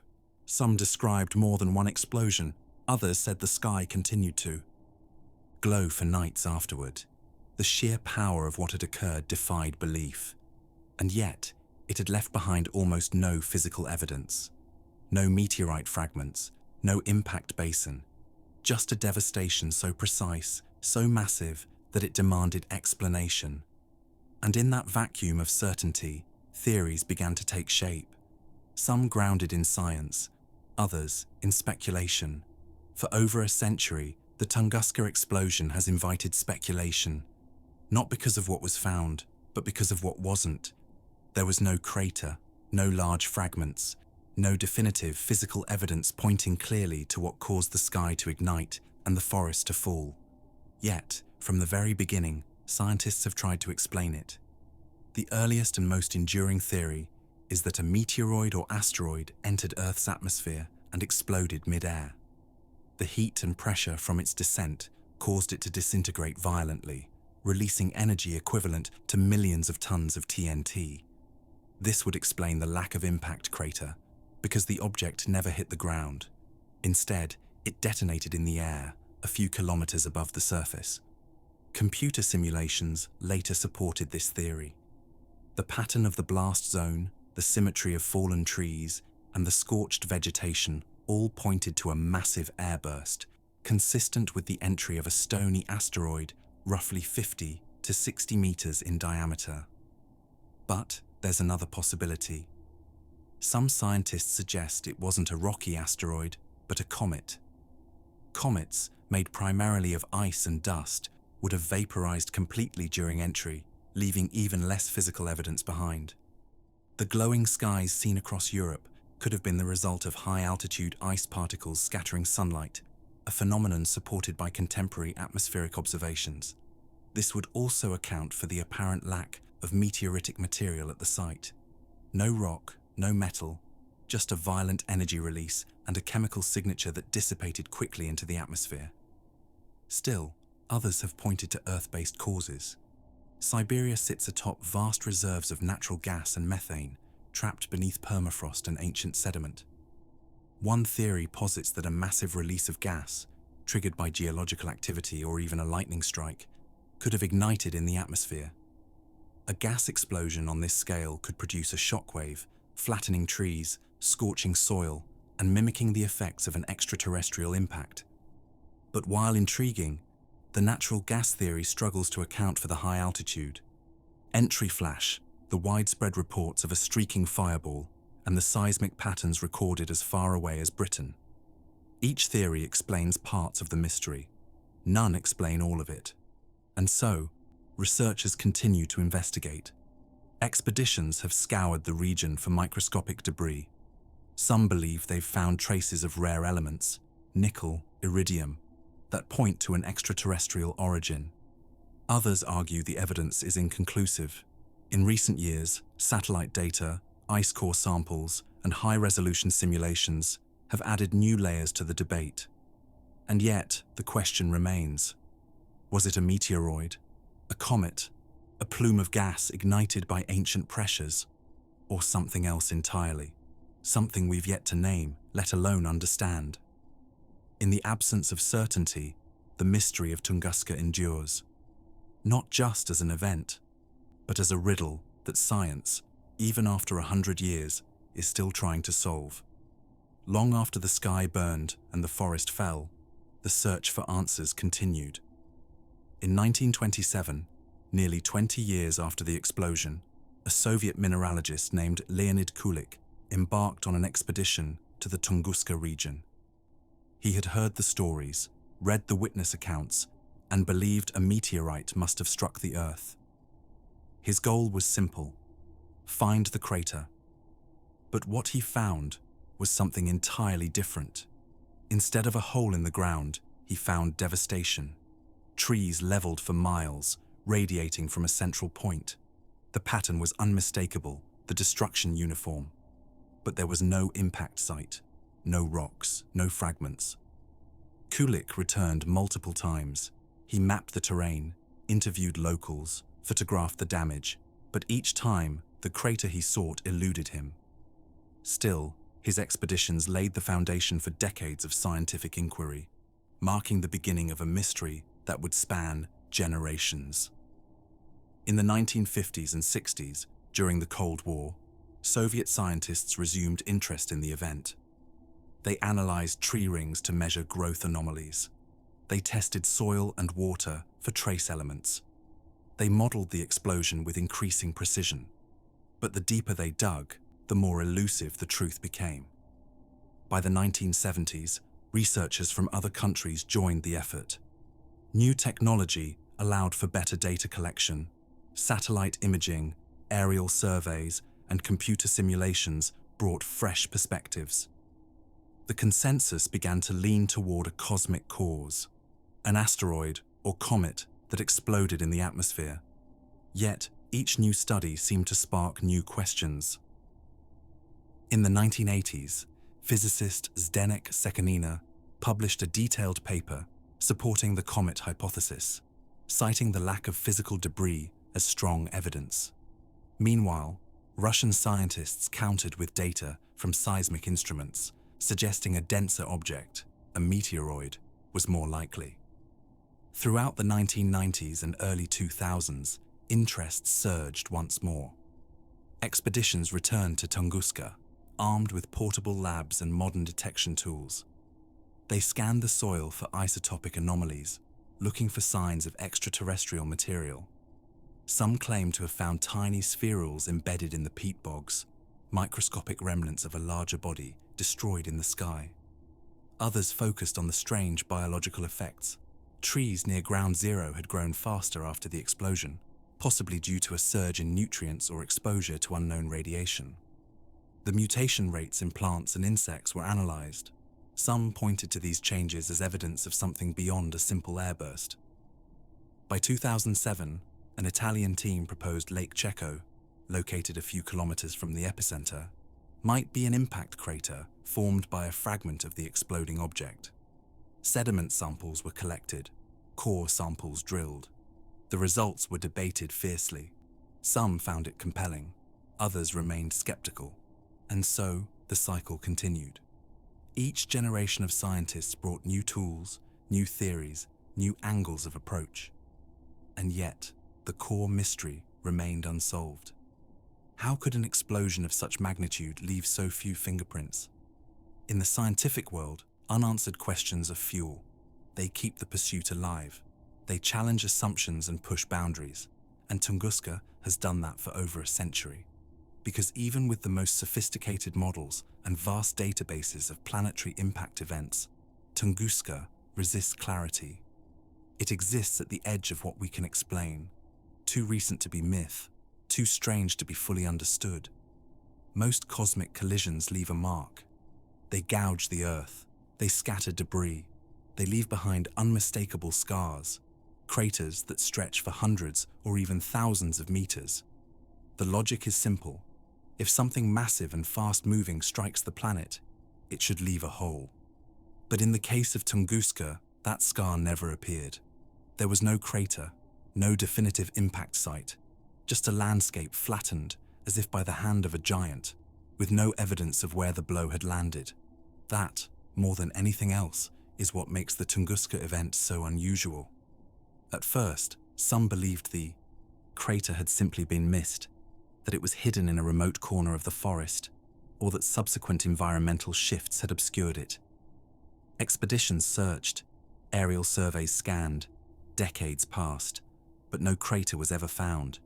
Eventually, scientists proposed a different explanation.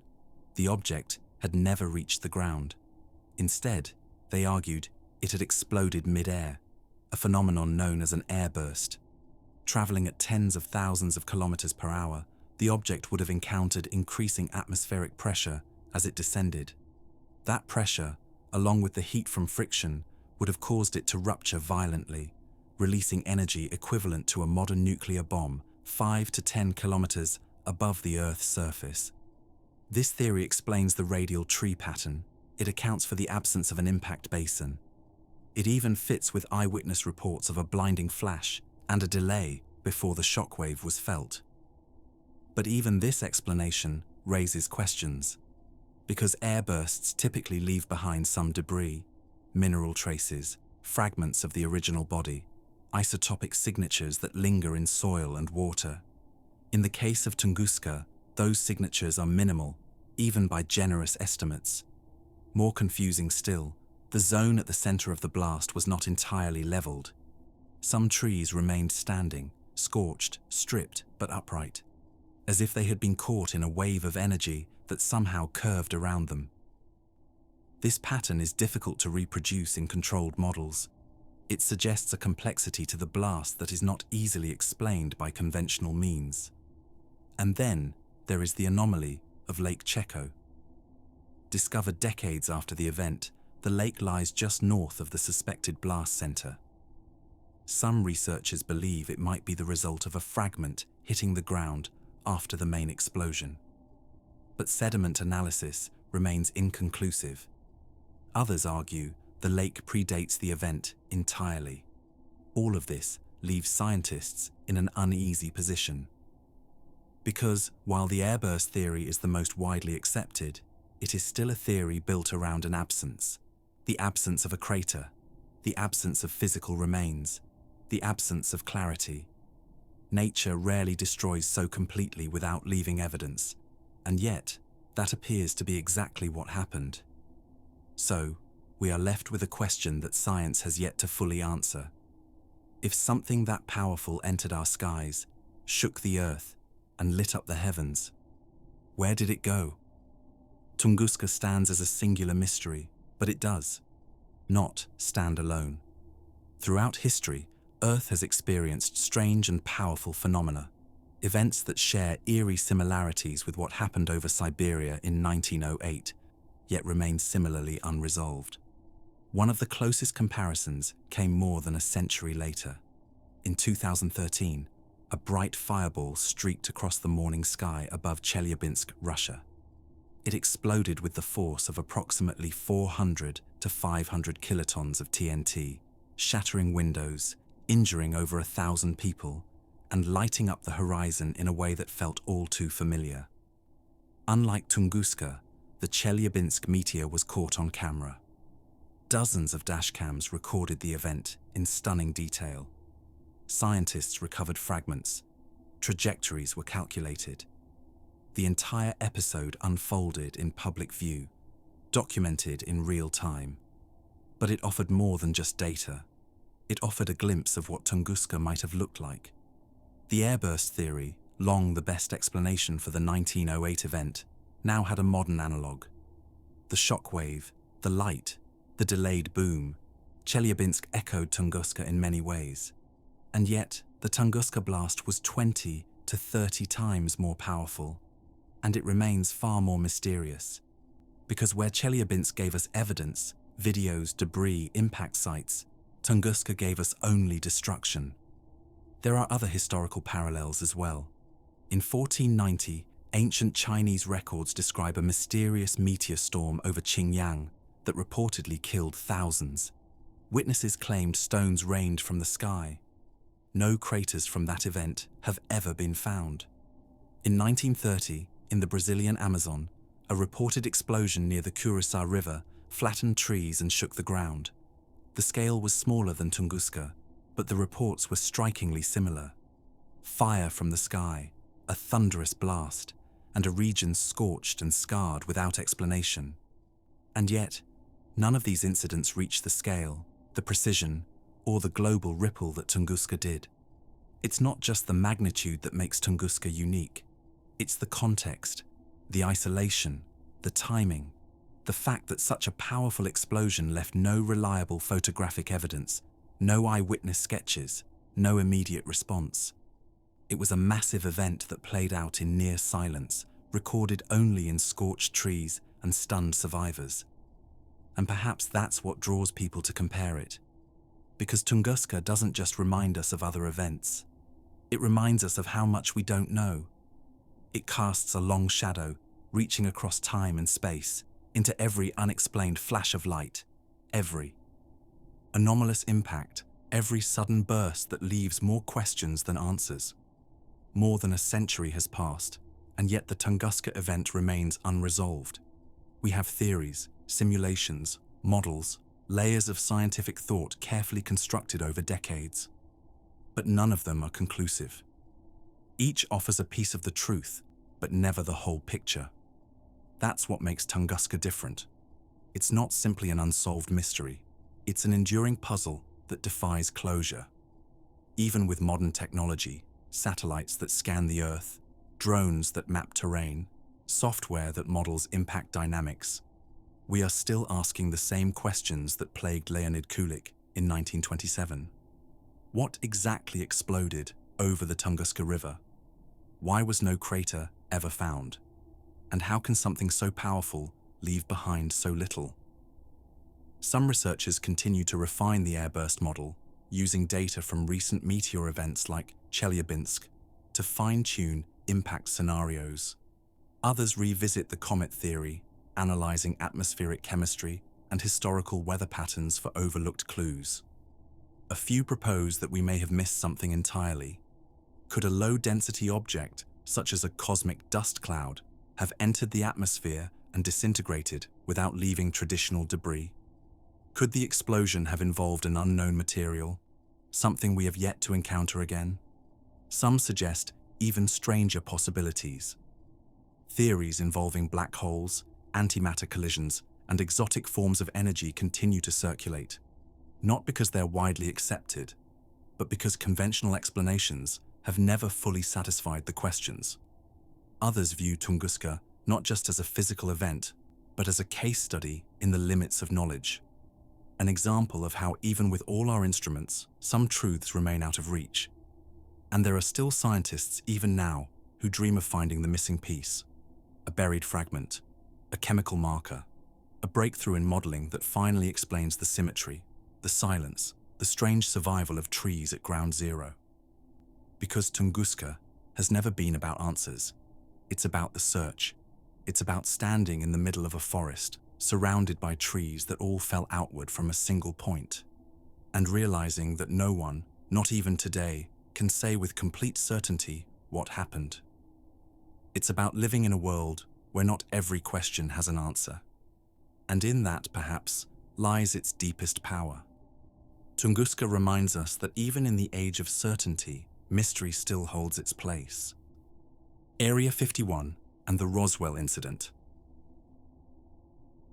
In the heart of the Nevada desert, where the wind dances with dust and the horizon stretches untouched by civilization, there lies a stretch of land so cloaked in secrecy that its very existence was denied for decades. Flat terrain, dry lake beds, a vast emptiness, hiding something. They called it Groom Lake. But to the world, it would become something else entirely. Area 51. To understand why this place was created, you have to step back, not just in space, but in time. Back to the early 1950s, a different world, a different war. The Cold War. The United States was locked in an arms race with the Soviet Union.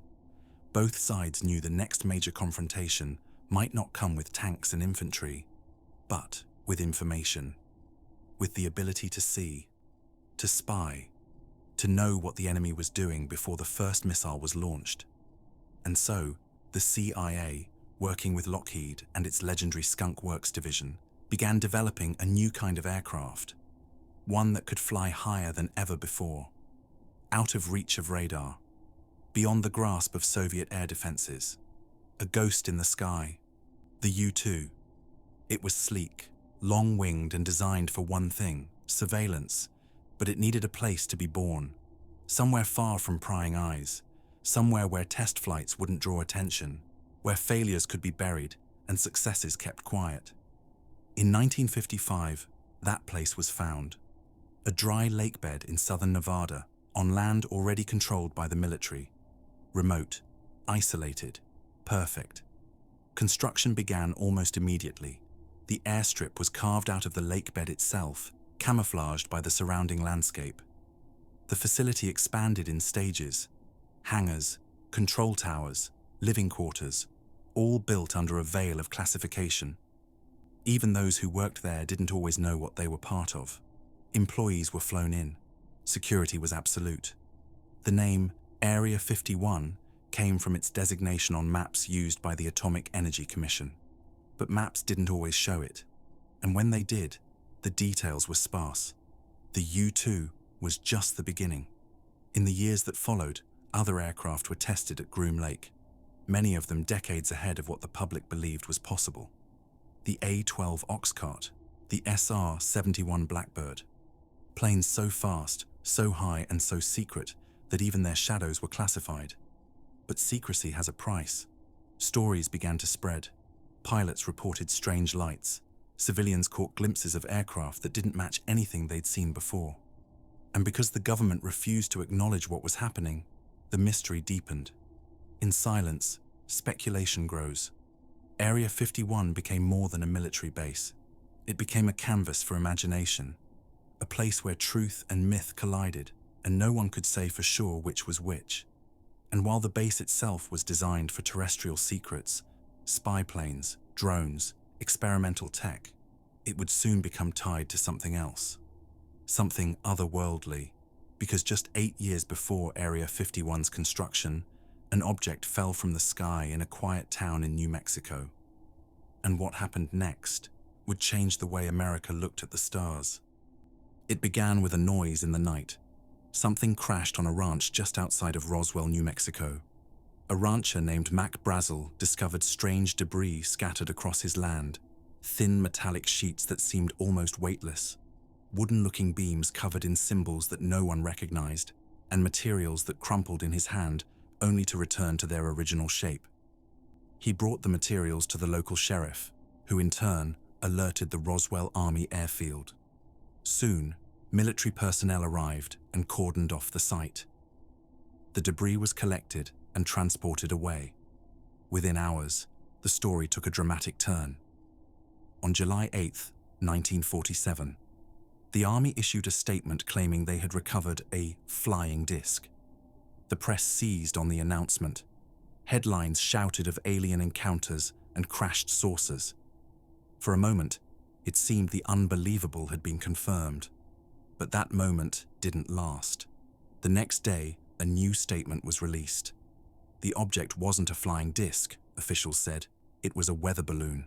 The wreckage was reclassified. The earlier announcement was labeled a mistake. Photos were released showing military personnel examining a broken balloon and tinfoil.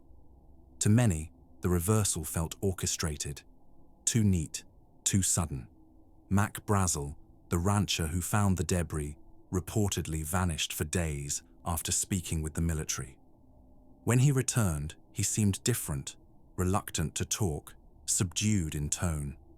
Other witnesses, including civilians who had seen strange lights in the sky that week, were discouraged from speaking out. Rumors began to swirl. Some claimed there were not just debris, but bodies, small, humanoid, transported under cover of night to secret facilities. Others spoke of wreckage far more advanced than any balloon. But with no photographs of the original crash site, and with the military controlling the narrative, the public was left to wonder. The Roswell incident faded for a time, overshadowed by the Korean War, the Red Scare, and the rapid expansion of America's military-industrial complex. But the seed had been planted, and in the decades that followed, it would grow into something much larger. The story would be revived, retold, and re-examined.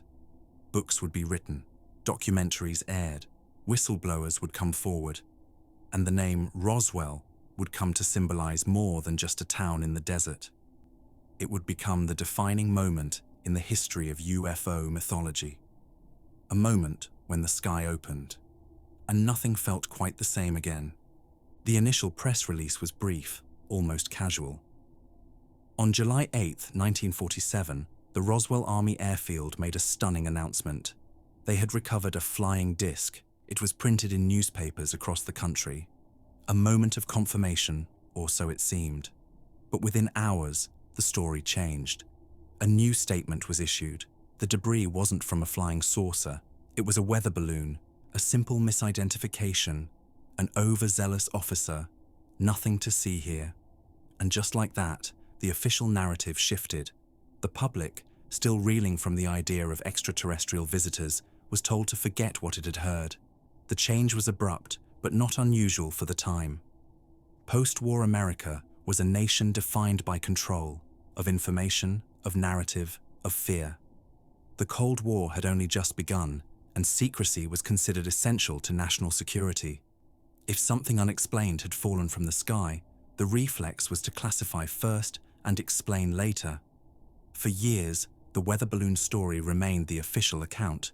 It was repeated in books, documentaries, and newspaper archives. Most people accepted it, others didn't, because the details didn't quite add up. Witnesses had described unusual material, metal that was impossibly light, yet unbreakable, symbols etched into debris, a field filled with wreckage that didn't resemble any known aircraft. Some spoke of bodies, small, not human, hurriedly transported under heavy guard, and while the military stuck to its explanation, it offered little else. No photos, no follow-up, just a void. That void invited speculation. By the 1970s, public interest in Roswell surged again, this time fueled by books and interviews with those who claimed to have been silenced. Former officers, local residents, even undertakers, all offering pieces of a puzzle the government refused to acknowledge. In 1994, nearly half a century after the incident, the US Air Force released a new report. It was no longer a weather balloon. It was part of something else. Project Mogul, a classified Cold War effort to detect Soviet nuclear tests using high-altitude balloons equipped with sensitive microphones. The debris, they claimed, was from one of these devices. The secrecy, they argued, was never about aliens, but about espionage. A follow-up report in 1997 addressed the claims about bodies. Crash test dummies, they said, dropped during unrelated experiments in later years, possibly conflated in memory, misremembered, misdated, misinterpreted. It was a thorough explanation, detailed, plausible. But for many, it came too late, because over the decades, the Roswell incident had grown into something more than an event. It had become a myth, a cultural landmark, a symbol of distrust in official narratives, and no report, no matter how technical, could erase the decades of silence that came before it. The government's evolving explanations, first a disc, then a balloon, then a classified spy project, only deepened the mystery. Each shift invited new questions. Each answer felt like another layer in a deeper puzzle. And for those who already doubted, it wasn't just about what crashed in 1947. It was about whether the truth had ever been told at all. Over time, the curtain began to lift. Not all at once, not with a dramatic reveal, but gradually, through declassified documents, archived memos, and reluctant admissions, pieces of the truth emerged. And while these revelations didn't confirm extraterrestrial life, they revealed something just as extraordinary: the scale and ambition of America's secret military testing. Area 51 had always been about technology, cutting edge, high stakes, beyond the horizon innovation. But what the public didn't know, and what the government never volunteered, was just how far ahead those experiments really were. The Freedom of Information Act opened the first doors. Journalists and researchers began to dig, sifting through redacted pages, tracing project names, connecting dots that had long been hidden. They found references to aircraft decades ahead of their time, to radar-absorbing materials, to test flights at impossible altitudes. One document described Project Oxcart, the CIA's ultra-secret predecessor to the SR-71 Blackbird, capable of flying at Mach 3, so fast, so high, that it looked, at the time, like nothing humans had ever built. Civilian pilots reported unidentified flying objects, glowing shapes in the sky, metallic crafts that moved faster than anything they'd seen. In most cases, they weren't seeing aliens, they were seeing prototypes. And that was by design. Many of the craft tested at Area 51 were deliberately unlike anything in the known inventory. Their shapes, materials, and flight patterns defied conventional understanding. That was the point: to stay ahead, to stay invisible, to challenge the limits of what flight could be. But the secrecy surrounding these projects meant that even the mundane took on mythic proportions. A test gone wrong became a mystery. A strange radar signal became a legend. The lack of answers was its own kind of story. Other documents revealed experiments in stealth technology, airframes coated with materials to absorb radar, designed to disappear from enemy detection. These weren't science fiction. They were the blueprints for aircraft that would later define US military dominance. The F-117 Nighthawk, the B-2 Spirit. Aircraft that began not in public factories, but in the shadows of Groom Lake. Still others pointed to more unconventional research: electromagnetic propulsion, drone surveillance decades before the public even knew what a drone was, rumors of exotic energy sources. Most of these were preliminary, speculative. Some never left the drawing board. But the ambition was real. The military wasn't just reacting to threats, it was imagining possibilities, crafting the next era of defense before the world even knew what to defend against. And Area 51, sealed off by fences and secrecy, was the crucible for it all. The documents didn't solve the mystery of Roswell. They didn't answer every question. But they reframed the story. Because once you understand the kind of testing that was happening, how far it went, how strange it sometimes looked, you begin to see how even the most fantastic sightings might have had very earthly origins. Still, not all pages were released, and some, to this day, remain blacked out, as if to say, some secrets aren't ready to be told. In 1989, a man stepped forward with a story so bizarre, so elaborate, that it reignited the public's obsession with Area 51 and catapulted it into pop culture legend. His name was Bob Lazar. Appearing in an interview with investigative reporter George Knapp on Las Vegas television, Lazar claimed he had worked at a secret facility near Area 51, known only as S4 there. He said the US government was hiding 9 extraterrestrial spacecraft, and not just hiding them, but actively trying to reverse engineer them. He described saucer-shaped crafts with gravity-manipulating engines, powered by a mysterious element he called Element 115. He spoke of compartmentalized access, of security so strict that even workers didn't fully know what their colleagues were doing. According to Lazar, he was brought in to study the propulsion systems, technology so advanced, so alien, that it operated beyond known physics. At first, the story was dismissed by many as science fiction, but there were details that made people listen. Lazar accurately described the layout of the road and gates leading to Area 51, information not widely available at the time. He provided sketches, recounted specific facilities, mentioned hand scanners that were, decades later, confirmed to have existed. And perhaps more importantly, he tapped into something deeper. By the late 1980s, distrust in government was widespread. The Cold War had left behind a residue of secrecy and suspicion. The Iran-Contra affair had further eroded public confidence.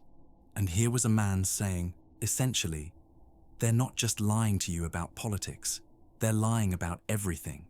The media took notice. Documentaries were made. Talk shows invited him on. Lazar's story exploded beyond Nevada, beyond conspiracy circles, and into mainstream consciousness. Area 51, once a secret military testing site, became synonymous with aliens, flying saucers, and government cover-ups. Skeptics pointed to holes in Lazar's background. Schools he said he attended denied his presence. Records were missing. Colleagues couldn't be found. Was it a fabrication, a disinformation campaign, or had someone intentionally erased his past? The mystery only deepened. Lazar himself faded from the spotlight for years, only to return decades later, his story unchanged. In 2018, a high-profile documentary reignited interest. He didn't seek fame, he said. He wished he'd never spoken out. But the story, once told, couldn't be untold. Whether you believe Bob Lazar or not is almost beside the point. Because what he did, knowingly or not, was redefine Area 51. No longer just a test site, no longer just a Cold War relic. It became a symbol of hidden knowledge, of secrets too big to reveal, of technology that could reshape the world. And it inspired a generation. Books, films, video games, internet forums, each took pieces of Lazar's claims and wove them into something larger. A mythology, a framework for thinking about not just aliens, but about power, about what might lie behind the curtain of official narratives. Today, Lazar remains a polarizing figure. To some, he is a whistleblower, a man who risked everything to reveal the truth. To others, he is a fantasist, caught in the feedback loop of a story too big to walk away from. But either way, his impact is undeniable. Because after 1989, Area 51 would never again be just a place. It would be an idea. And once ideas take hold, they're much harder to contain than any aircraft in the desert. Once the mystery of Area 51 and the legend of Roswell entered the public imagination, they were no longer just stories. They became templates, symbols, a mythology ready to be reshaped, reinterpreted, and replayed across every form of modern media. From the 1990s onward, the cultural explosion was undeniable. Television shows like The X-Files brought government secrecy and alien encounters into living rooms around the world. Each week, millions tuned in, not just for entertainment, but for a ritual of suspicion, a reflection of growing doubts about the powers that be. The idea that truth was out there, hidden in locked rooms and remote facilities, became a cultural refrain. Movies followed suit. Independence Day turned Area 51 into the literal hub of Earth's resistance against alien invasion. Men in Black took the concept further, mixing humor with conspiracy to create an entire universe beneath our own. Video games like Area 51 and Call of Duty Black Ops turned Groom Lake into a digital battleground. Even animated shows like The Simpsons and Family Guy paid homage, weaving the mystery into their satire. But it wasn't just fiction. The visual language of Area 51, chain-link fences, warning signs, hangars at the edge of desert nothingness, became iconic. It represented more than a place. It symbolized the edge of what we're allowed to know. Artists used it as metaphor. Musicians wrote lyrics about it. It became a shorthand for all things forbidden, hidden, and powerful. An entire aesthetic emerged, retro-futuristic, tinged with paranoia, framed in green-tinted night vision and static-laced transmissions.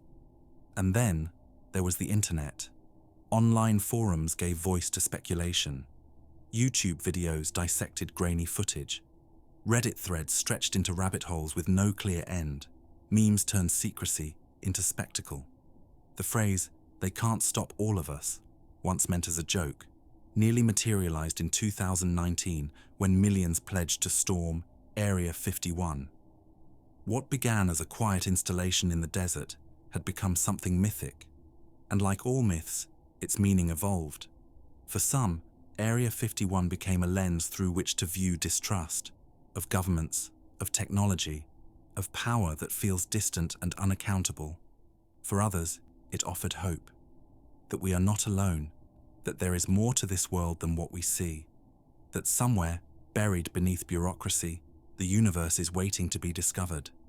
It's not about whether the myths are true, it's about why they endure. Because in a world filled with noise, mystery still matters, secrets still seduce, and the idea that there might be something more, hidden behind locked doors, flying above radar, buried in desert sands, keeps the legend alive. Area 51, Roswell, Lazar, they've all become part of something larger, a modern mythology, endlessly retold, not just in media, but in us. For all that has been said, written and revealed about Area 51 and the Roswell incident, one truth remains constant. Much of it is still unknown. The facility at Groom Lake is still active, still guarded, still absent from most maps. And though the internet has peeled back layers and whistleblowers have stepped into the light, the heart of the mystery remains intact. What exactly goes on behind the chain-link fences and armed patrols? What files remain sealed behind classification labels? What operations are still too sensitive to name? In the decades since Roswell, the public has not stopped asking.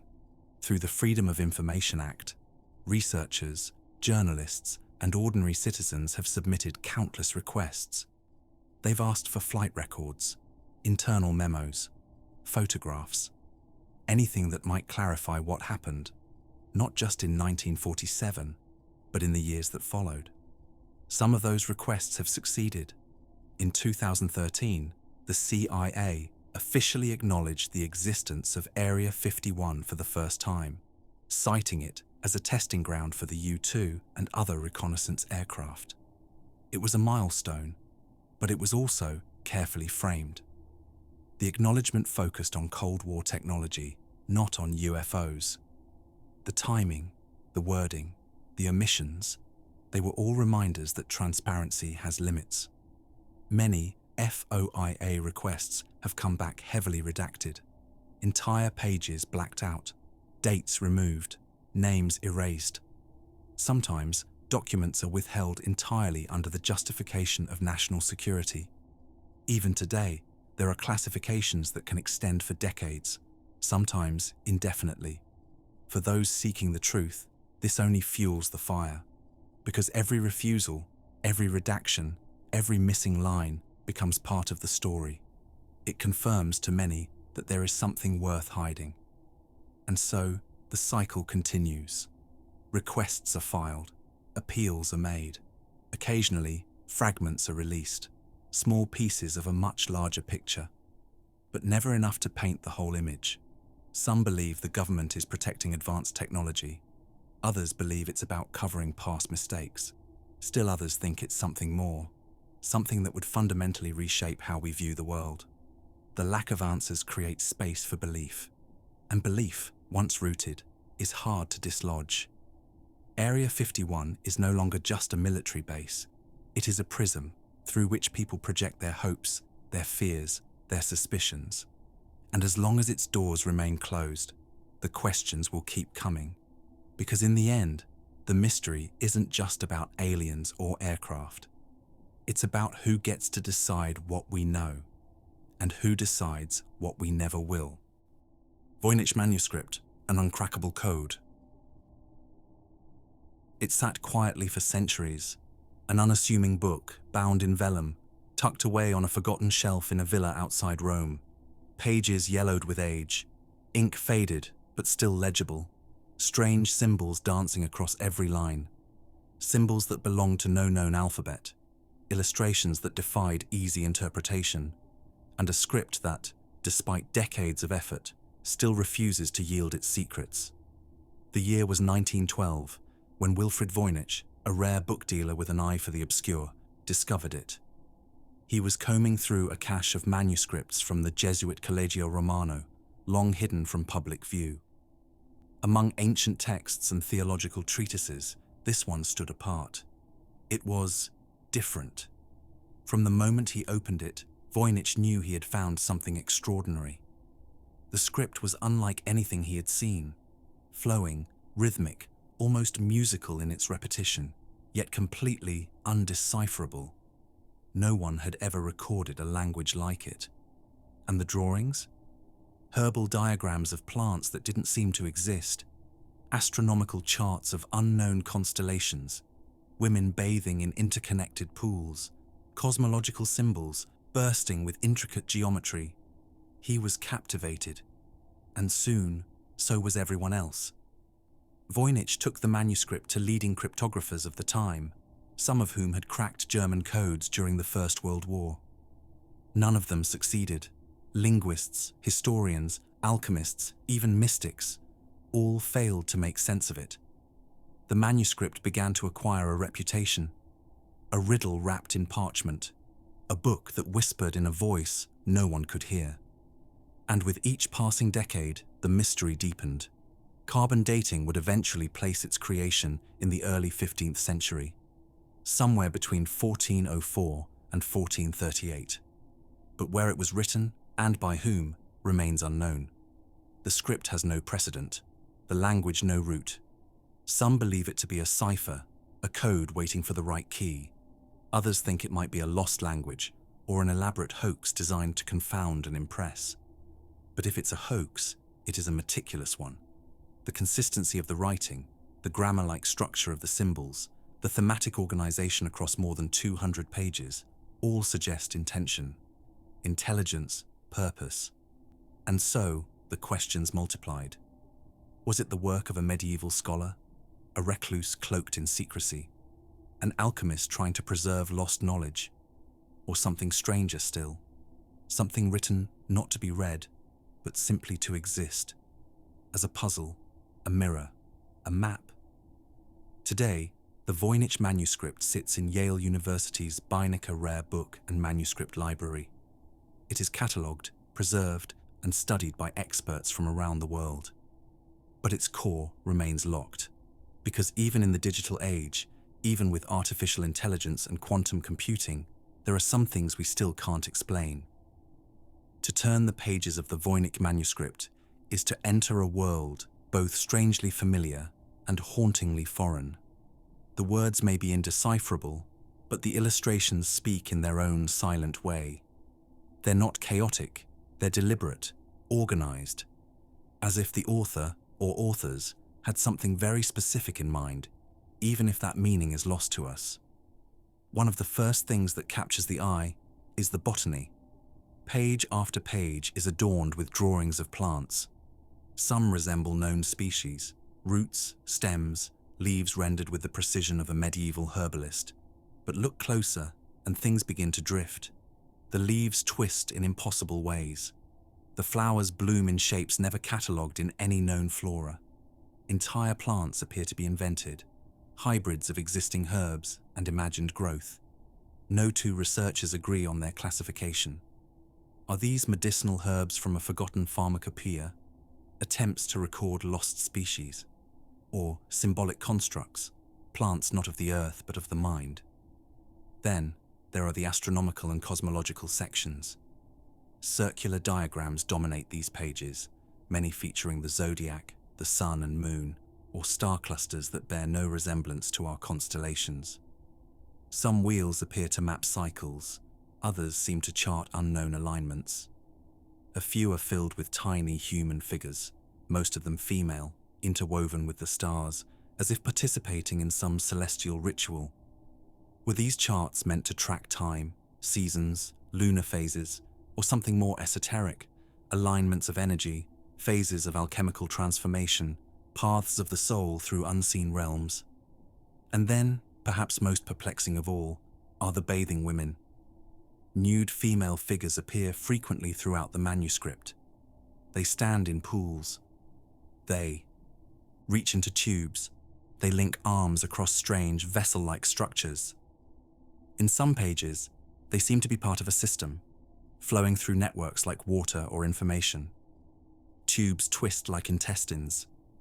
Pools connect like organs. The images are not erotic, they are anatomical, systemic, almost clinical. Some theorists suggest they represent bodily fluids. Others say they depict stages of life or metaphysical transitions. Still others think they are purely symbolic, illustrations of an inner universe mapped onto the female form. The manuscript is divided into sections based on these visuals: botanical, astronomical, balneological, concerning baths, and more. Yet no section reveals its purpose. The style remains consistent, as if from a single hand. The ink, unchanged across hundreds of illustrations, the parchment, uniform. It is not a collage, it is a cohesive work. But cohesive toward what? That is the lingering question. Are these visuals keys to understanding the script, or are they another layer of code? Visual metaphors for concepts that language alone could not convey. The Voynich manuscript doesn't just defy reading, it resists interpretation. Every image feels intentional, yet just out of reach. Every diagram promises meaning, yet offers none that can be proven. It is a book filled with images that resemble knowledge, yet remain perpetually unknowable. If the drawings in the Voynich manuscript invite the imagination, its language taunts the mind. Line after line of looping, flowing script, neatly written, almost calligraphic. Letters that recur with rhythm and pattern. Words that repeat with mathematical consistency. There is an undeniable structure to the text, but that's where certainty ends. For over a century, experts have tried to decipher it. Some of the earliest efforts came from military codebreakers. During World War I and II, seasoned cryptographers trained in deciphering enemy messages turned their attention to the manuscript. They approached it with algorithms and brute force techniques, assuming it must be a cipher, a code based on substitution, transposition, or a combination of both. But no key ever fit. Linguists approached it from another angle. They analyzed the frequency of characters, the spacing between words, the statistical distribution of letters. What they found was strange. The manuscript behaves like a real language. Certain letters appear more often at the beginning of words. Others tend to cluster in the middle. Word lengths are consistent with natural languages. Most fall between 5 and 7 characters. Some words appear repeatedly across pages, often in patterns that suggest grammatical rules. But the alphabet is unique, completely so. No known language, ancient or modern, matches its form. No writing system, Latin, Greek, Hebrew, Arabic, Sanskrit, bears resemblance to its flow.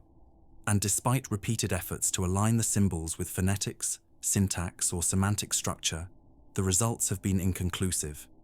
Some believe the script could represent a constructed language, an artificial tongue created for private use or philosophical experimentation. Others suggest it's a form of glossolalia, automatic writing produced in trance states where meaning is secondary to form. In the 1960s and 70s, computers entered the fray. Early computational linguists fed the manuscript into mainframes, hoping that machine analysis might uncover patterns invisible to the human eye. But even with this power, the manuscript remained resistant. The structure was there, but what lay beneath it was maddeningly elusive. In recent years, artificial intelligence and neural networks have taken their turn. Some algorithms suggest the text has underlying rules similar to Turkish or Hebrew.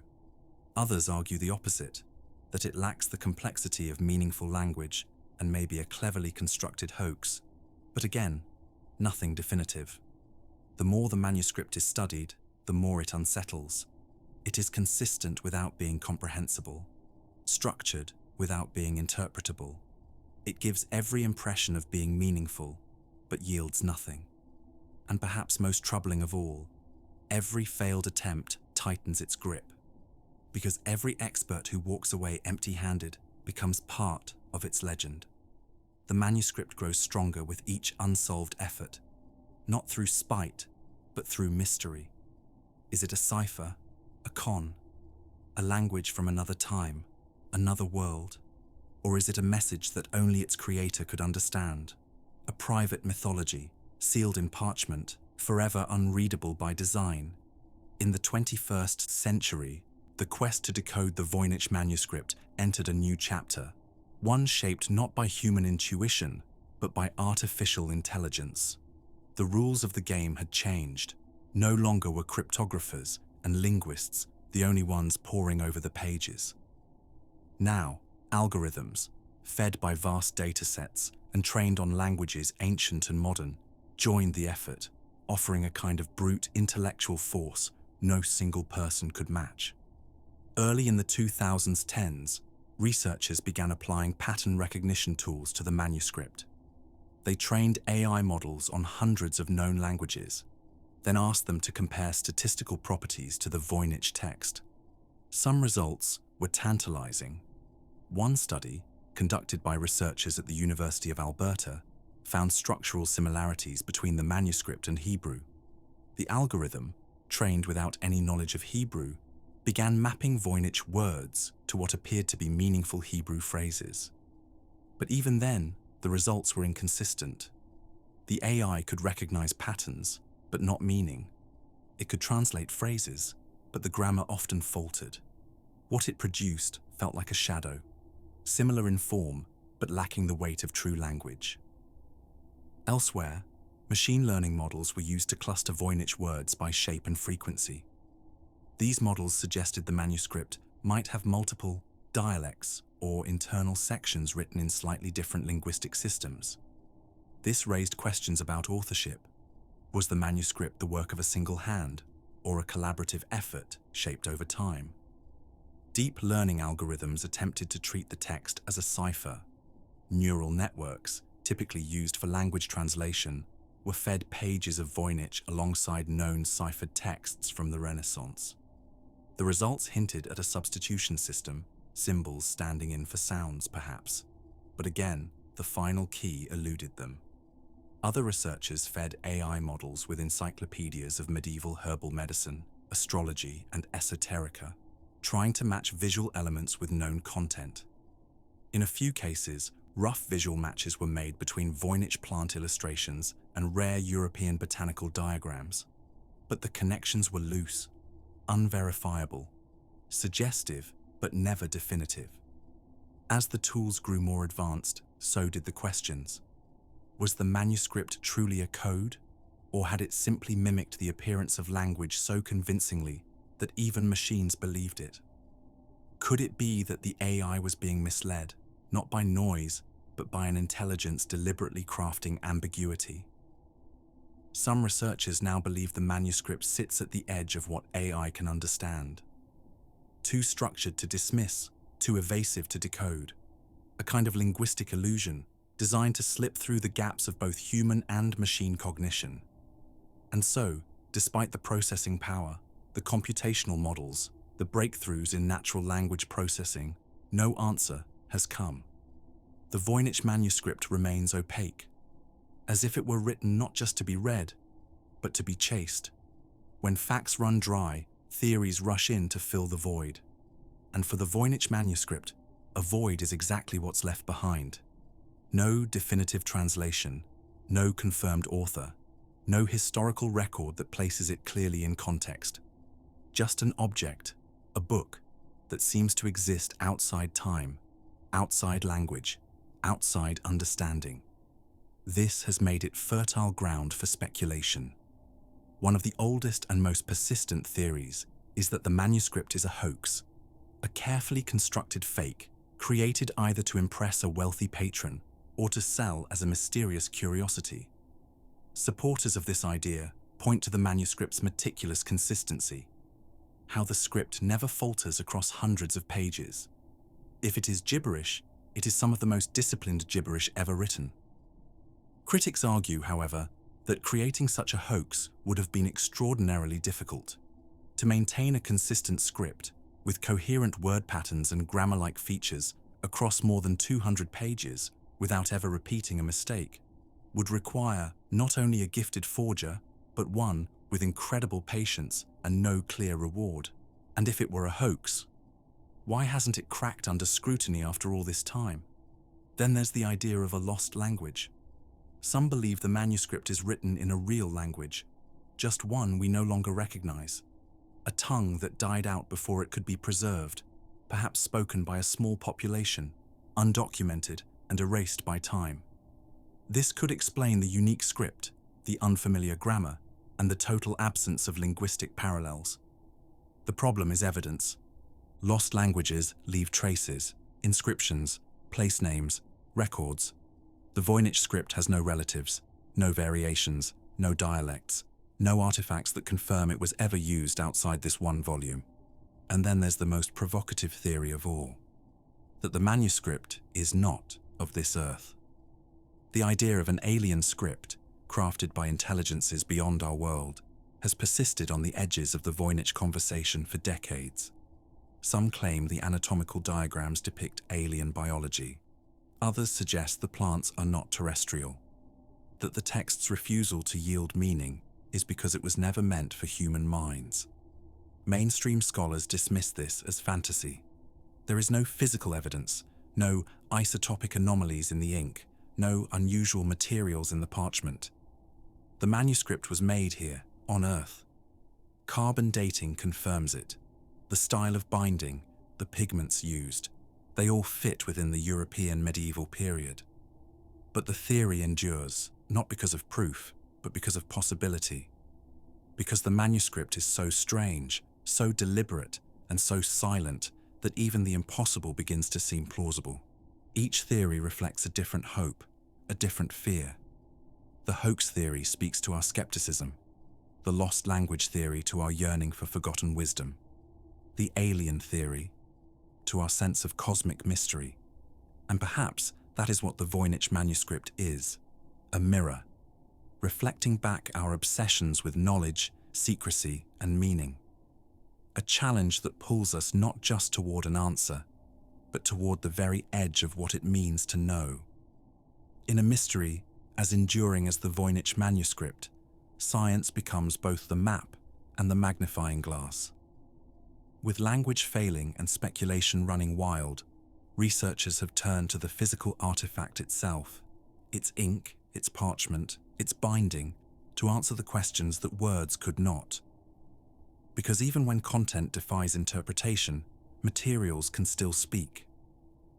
The first major breakthrough came in 2009, when a team of researchers using radiocarbon dating placed the parchment's creation between 1404 and 1438. This was not guesswork. It was a precise calibration of radioactive isotopes, tracing the decay of carbon-14 within the calfskin pages. The result was clear. The manuscript was not a modern forgery. It had been made in the early 15th century. But carbon dating tells us when the parchment was made, not when it was written on. So, scientists pushed further. Multispectral imaging and X-ray fluorescence were used to analyze the ink. These techniques allowed researchers to examine the elemental composition of the pigments without damaging the manuscript. The results showed that the ink was consistent with those used in medieval Europe. Iron gall ink, common in the 15th century, was present, as were mineral-based pigments for illustrations. There were no anachronisms, no signs of modern materials. Everything about the physical composition aligned with the dating of the parchment. Even the way the manuscript was constructed told a story. The binding, stitching, and folio arrangement pointed to traditional bookmaking techniques. The consistency across the pages, the parchment type, the writing style, the layout, suggested it had been produced in a relatively short period by a single scribe or workshop. These findings helped eliminate some of the wilder theories. It wasn't a 20th century hoax. It wasn't created with modern materials. Whatever it is genuinely old, contemporary with the Renaissance, a time of great curiosity, secrecy, and transformation in science and thought. Yet, even as these tests confirmed its age and origin, they offered no insight into its meaning. The ink held no hidden layers. The pages bore no invisible annotations. There were no codes written in ultraviolet sensitive compounds, no secret maps hiding beneath the drawings, just parchment, ink, and silence. Still, the science wasn't without surprises. In 2014, a protein analysis of the binding materials confirmed that the manuscript's cover, once thought to be contemporary with the pages, may have been replaced at a later date. It hinted at a history of repair or repurposing, suggesting the manuscript may have changed hands, changed homes, or even changed forms over the centuries. This only deepened the mystery. Because while we now know when it was made, we still don't know by whom, or for what purpose. The physical evidence provides boundaries, fences around the enigma. But within those boundaries, the questions remain infinite. And so the manuscript sits, ancient, authentic, and unexplained.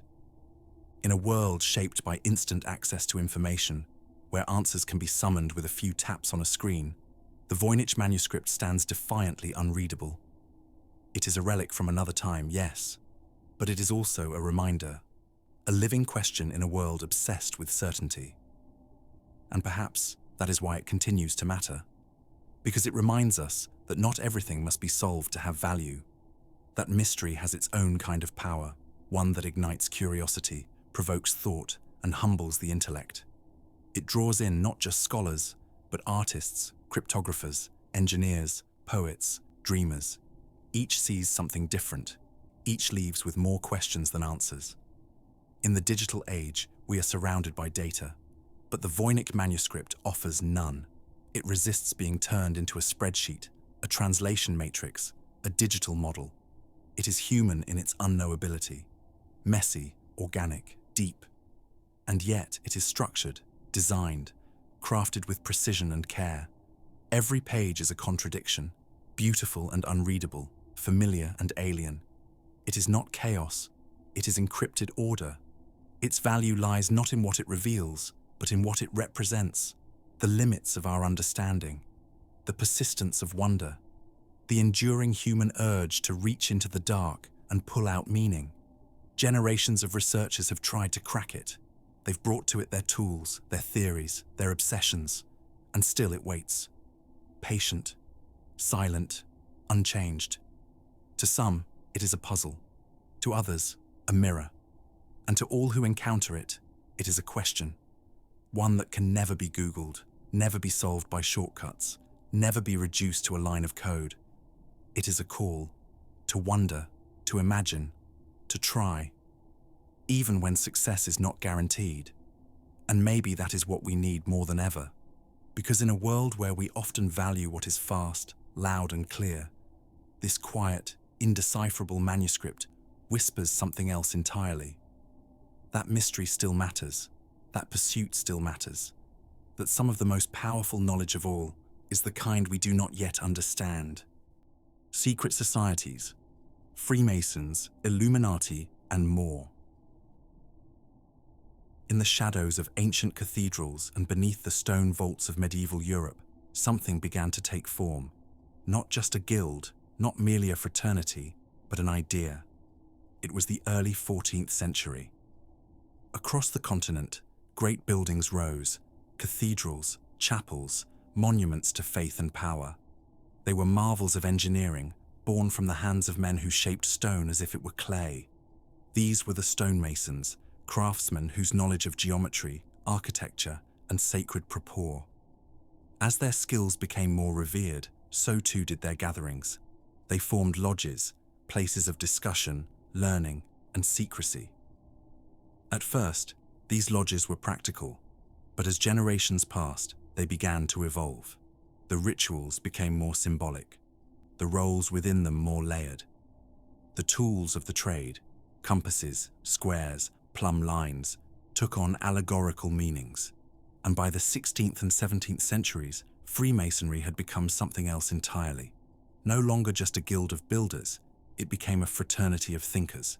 Philosophers, scientists, and even nobility joined its ranks, drawn not to the chisel and stone, but to the mystery, to the idea that through symbolism, secrecy, and personal transformation, one could achieve a higher form of enlightenment. Then, in the late 18th century, another name emerged from the depths of history, one that would become synonymous with conspiracy. The Illuminati. Its birthplace was Bavaria.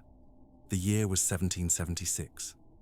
A law professor named Adam Weishaupt, disillusioned by religious control and political oppression, sought to create a new order, one based on reason, on secular morality, on the liberation of thought from the chains of superstition. He called it the Order of the Illuminati.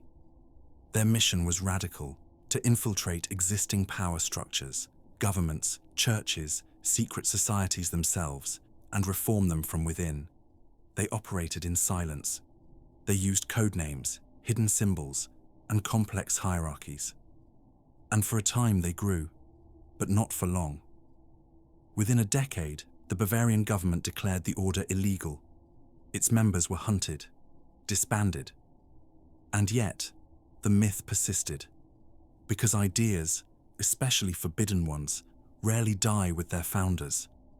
The Freemasons and the Illuminati were never officially connected, but over time, their stories intertwined. In the shadows of rumor and the whispers of revolution, they became one in the public imagination.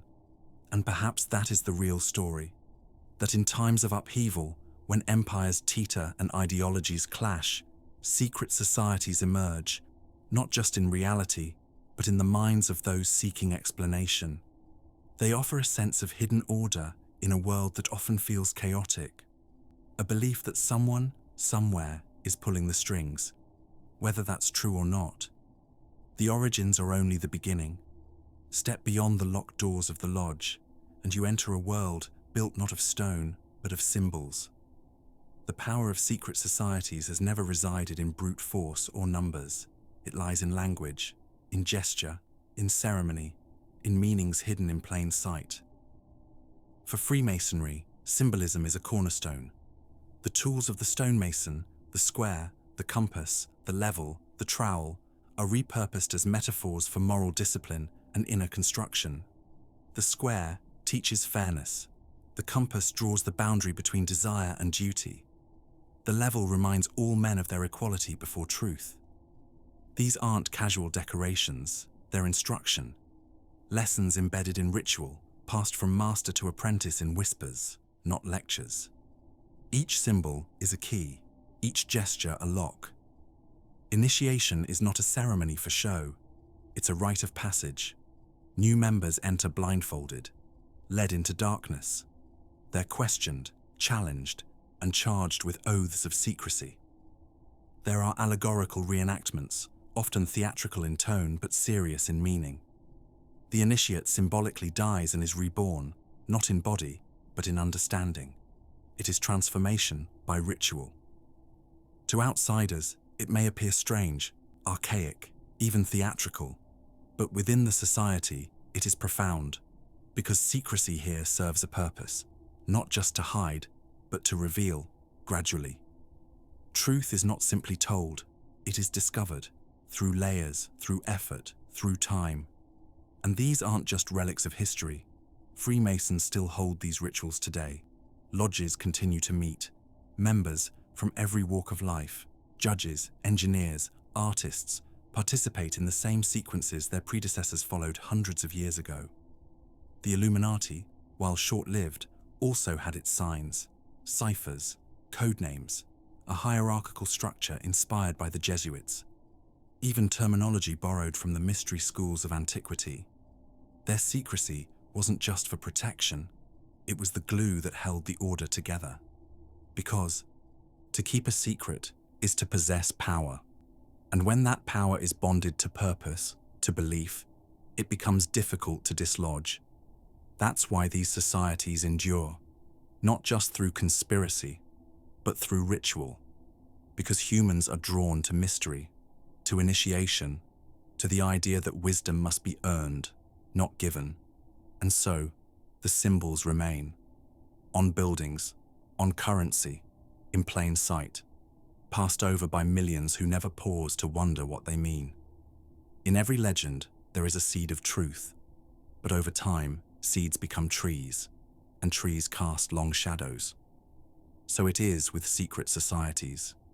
Their names have echoed through history: Freemasons, Illuminati, Rosicrucians. Whispers that they controlled revolutions, shaped constitutions, and bent entire nations to their will. Some see them behind every war, every treaty, every power shift. But how much of it is real, and how much is myth? Freemasonry, at its core, has always been more philosophical than political. During the Enlightenment, Masonic lodges became places of discussion, where ideas could flow more freely than in the courts or churches. Thinkers, scientists, and reformers gathered not to conspire, but to contemplate. In a time when questioning authority was dangerous, the lodge offered sanctuary. But influence is not always direct. When members of the founding generation of the United States, like George Washington, Benjamin Franklin, and Paul Revere, are known Freemasons, it's tempting to assume the society directed their actions. Yet history shows these men were products of broader currents. Freemasonry was a vessel for Enlightenment ideals, not the engine. The Illuminati, on the other hand, was always a creature of ambition. Founded in 1776, it was short-lived but provocative. Its stated goal was intellectual liberation, but its methods, secrecy, infiltration, manipulation, gave it a dark allure. By 1785, it was outlawed and scattered, but its legend had already begun to grow. It was in the 19th and 20th centuries that myth took over. Books were written, some as satire, others as fiction, and still others as veiled accusations. Freemasons and Illuminati became scapegoats for those seeking to explain the unexplainable. When revolutions swept across Europe, they were blamed. When financial systems collapsed, they were suspected. When leaders rose or fell unexpectedly, invisible hands were imagined behind the curtain. Even today, theories persist that secret societies control global banking, that they operate within the highest levels of government, that symbols on dollar bills or in national monuments are proof of an unseen cabal. But the evidence is thin, often speculative, and almost always circumstantial. And yet, the myth remains powerful, because it offers something seductive, the idea that history has a hidden logic, that beneath the chaos of wars and elections and economies lies a secret plan, a design. And when life feels uncertain, conspiracy offers comfort. But the real influence of these societies may be quieter. It may live in the architecture of civic engagement, the shared rituals of brotherhood, the preservation of Enlightenment values through turbulent centuries. Less a hidden hand, more a mirror, reflecting our own search for meaning, for connection, for order in a disorderly world. The truth is, we may never fully separate the fact from the fiction, but perhaps it is in that blurred space between history and myth, between secrecy and revelation, that the real story of secret societies lives. Beneath the surface of history, where power flows quietly and influence is measured not in battles but in ideas, some of the world's most celebrated figures have carried a subtle emblem, a ring, a handshake, a whispered oath. The list is long, and at times, uncertain. But what makes it compelling is not the names themselves, but the shadows they cast. George Washington, the first president of the United States, was an active Freemason. He laid the cornerstone of the US Capitol building in a Masonic ceremony, wearing full regalia. To some, it was symbolic, an act of continuity with the past, of building a new world upon old foundations. To others, it was a signal of hidden power embedded in the birth of a nation. Benjamin Franklin, too, was a Mason. A man of science, diplomacy, and satire, he joined the fraternity in 1731 and later became Grand Master of the French Masonic Lodge during his time in Paris. His Enlightenment ideals, freedom of thought, reason over dogma, echoed through the lodge and beyond. Winston Churchill was another. During one of Britain's most turbulent eras, he carried both the political weight of leadership and the personal discipline of a Mason. His writings often leaned into symbolism, his speeches echoing with layered meaning. Mark Twain, Voltaire, Mozart, and even John Wayne, each has been associated with Masonic or esoteric orders, depending on who you ask and which records you believe. But not all affiliations are confirmed, and not all are benign.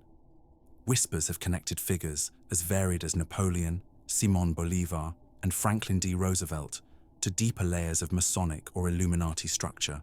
Some believe their decisions, political, military, cultural, were guided not by public mandate, but by secret allegiances. Even more elusive are the claims surrounding figures like Aleister Crowley or Manly P. Hall, occult philosophers whose writings delve into ancient wisdom, secret brotherhoods, and hidden knowledge.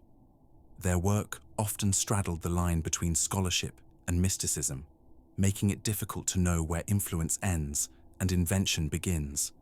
But the allure remains, because when great men and women are found within the walls of secret societies, the question is not just what they did, but why they joined. Was it for connection, for power, for access to hidden truths? Or was it, as many claim, simply a continuation of social and intellectual tradition, a place where thinkers could gather without interference? We may never fully know, because secrecy leaves few witnesses, and history, once entangled with myth, becomes hard to unravel. What we do know is this: the presence of such figures within these groups only deepens the intrigue. It offers a tantalizing glimpse into a version of history that runs parallel to the textbooks, a network of ideas and alliances passed not through legislation, but through initiation. There is a strange alchemy in secrecy. The more hidden something is, the more powerful it becomes in the imagination. And throughout history, secret societies have rarely remained untouched. They've been watched, criticized, targeted, suppressed, and each attempt to erase them has only deepened the shadows in which they thrive. In the 18th century, the Illuminati, though short-lived, became the center of intense scrutiny. Founded on ideals of reason and progress, Their mission was to challenge religious and monarchic authority from within. But such ambition was not welcomed. By 1785, the Bavarian government had outlawed the order entirely. Edicts were passed, members arrested, writings confiscated. But instead of dying quietly, the Illuminati became legend. It was this suppression, this forced invisibility, that fed the idea they had gone underground, that their mission had not ended, but evolved. That secrecy wasn't just strategy, it was survival. Freemasonry, too, faced persecution. In Catholic countries like Spain, Italy, and Austria, papal bulls denounced the fraternity. Members were accused of heresy, of plotting revolutions, of worshipping strange gods in darkened chambers. The Church feared the Masons' independence of thought, their secular rituals, their networks that operated outside the pulpit's control. In Nazi Germany, Freemasons were declared enemies of the state. Their lodges were closed, their archives seized. Tens of thousands were imprisoned or executed. Symbols like the square and compass were burned, banned, and buried beneath propaganda. But again, the society survived. Because secrecy, once made necessary, becomes part of identity. And here is where myth finds its strongest roots. When a group cannot defend itself openly, when its writings are banned, its members scattered, others begin to write the narrative. Outsiders fill in the blanks with suspicion. The lack of proof becomes proof in itself. In the vacuum of verifiable truth, conspiracy flourishes. In the modern era, this dynamic has only intensified. Suppression no longer requires the sword. It needs only a rumor. A whisper passed online, a misquoted document, a symbol seen in the corner of a government seal, or flashed during a televised speech. And because these societies, Freemasons, Illuminati, others, have always trafficked in layered meaning, they are easy targets for deeper meaning. A triangle is no longer just geometry. An eye is never just an eye. To many, they are evidence. But perhaps that's the paradox.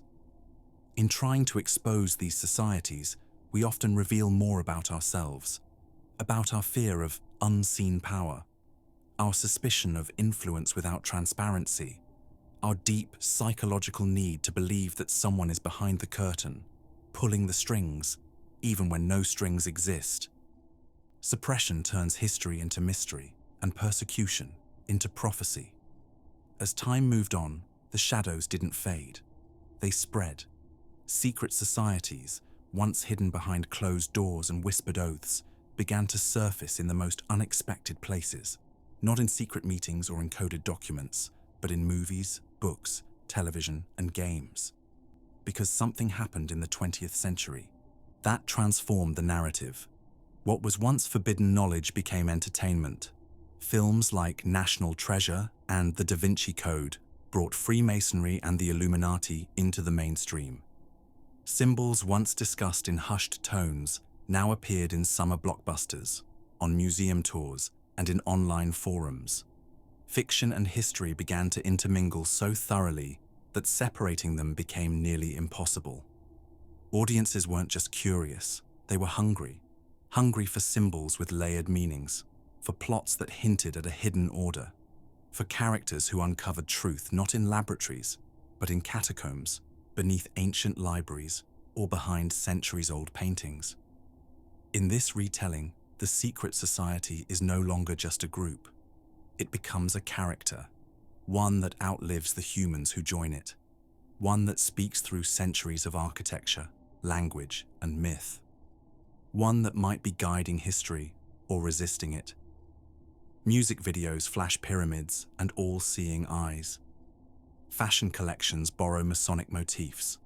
Political figures are accused of veiled affiliations based solely on handshakes or jewelry. The line between conspiracy and commentary has all but vanished. In video games, players uncover lost artifacts, decode secret messages, and battle hidden orders. In novels, protagonists are chosen not for strength, but for their ability to see patterns, to understand that behind every curtain is another. And all of it, every symbol, every whisper, Every myth feeds the machine. It's not about whether these societies still operate in secret rooms. It's about what they represent. They symbolize the idea that knowledge is never complete, that there's always one more layer, one more mystery, one more code. And in a world saturated with information, that idea is deeply comforting. It says, there is still something unknown. And so, the Freemasons and the Illuminati, real or imagined, live on, not only in ritual or architecture, but in the shared consciousness of culture. We don't just study them anymore. We perform them, we play them, we wear them, we fear them, we celebrate them. Because in a society obsessed with surface, the idea of something hidden, something secret, feels like resistance. And perhaps in the end, that's why secret societies endure. Not because of what they control, but because of what they suggest.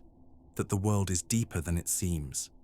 Behind every locked door and hidden handshake, behind every veil of mystery and guarded truth, lies something older than any society. Older than symbols, older than ritual. The human need to belong, to be part of something greater, to be chosen, to know something others do not. This is the silent engine that powers every secret society. Not control, not conspiracy, but connection. A kind of spiritual intimacy formed through exclusion. Because when you're one of the few, what you know feels sacred. Psychologists call it the inner ring, the invisible circle that exists within any group. It promises access, status, and certainty. And the moment you're inside it, the world outside begins to feel just a little bit more chaotic. Secret societies formalize that feeling. They build the ring in stone. They codify it in ritual. They assign you a path, a title, a role. And with each progression, each degree, each symbol decoded, you're rewarded not with money or fame, but with deeper inclusion. You are now part of the story. This need is not new. It traces back to ancient mystery cults in Greece and Egypt, to the Eleusinian rites, to the temples of Isis and Mithras. Human beings have always formed enclaves around shared secrets, because secrets, paradoxically, are a way to feel seen. And it's not just the initiated who feel this. Even those on the outside experience a strange draw. To glimpse the curtain, to feel the pulse of something just out of reach. To believe that beneath the chaos of modern life, someone, anyone, might understand the bigger picture. That there's a design, a blueprint, a meaning. Secret societies reflect this tension between the visible and the invisible. They feed the imagination, but also the emotional architecture of belonging. In a world that often feels atomized and impersonal, they offer hierarchy, tradition, and purpose. And while not everyone who seeks secrecy finds wisdom, and not every hidden group offers truth, the need remains. To know, to connect, to matter. Perhaps that is the final secret, not encoded in symbols or stored in vaults, but written deep within us all. And as long as that longing persists, the idea of secret societies will never fade. They will remain etched in the margins of history, whispered across generations, reflected in our myths, and echoed in our dreams. Not because of what they hide, but because of what they reveal.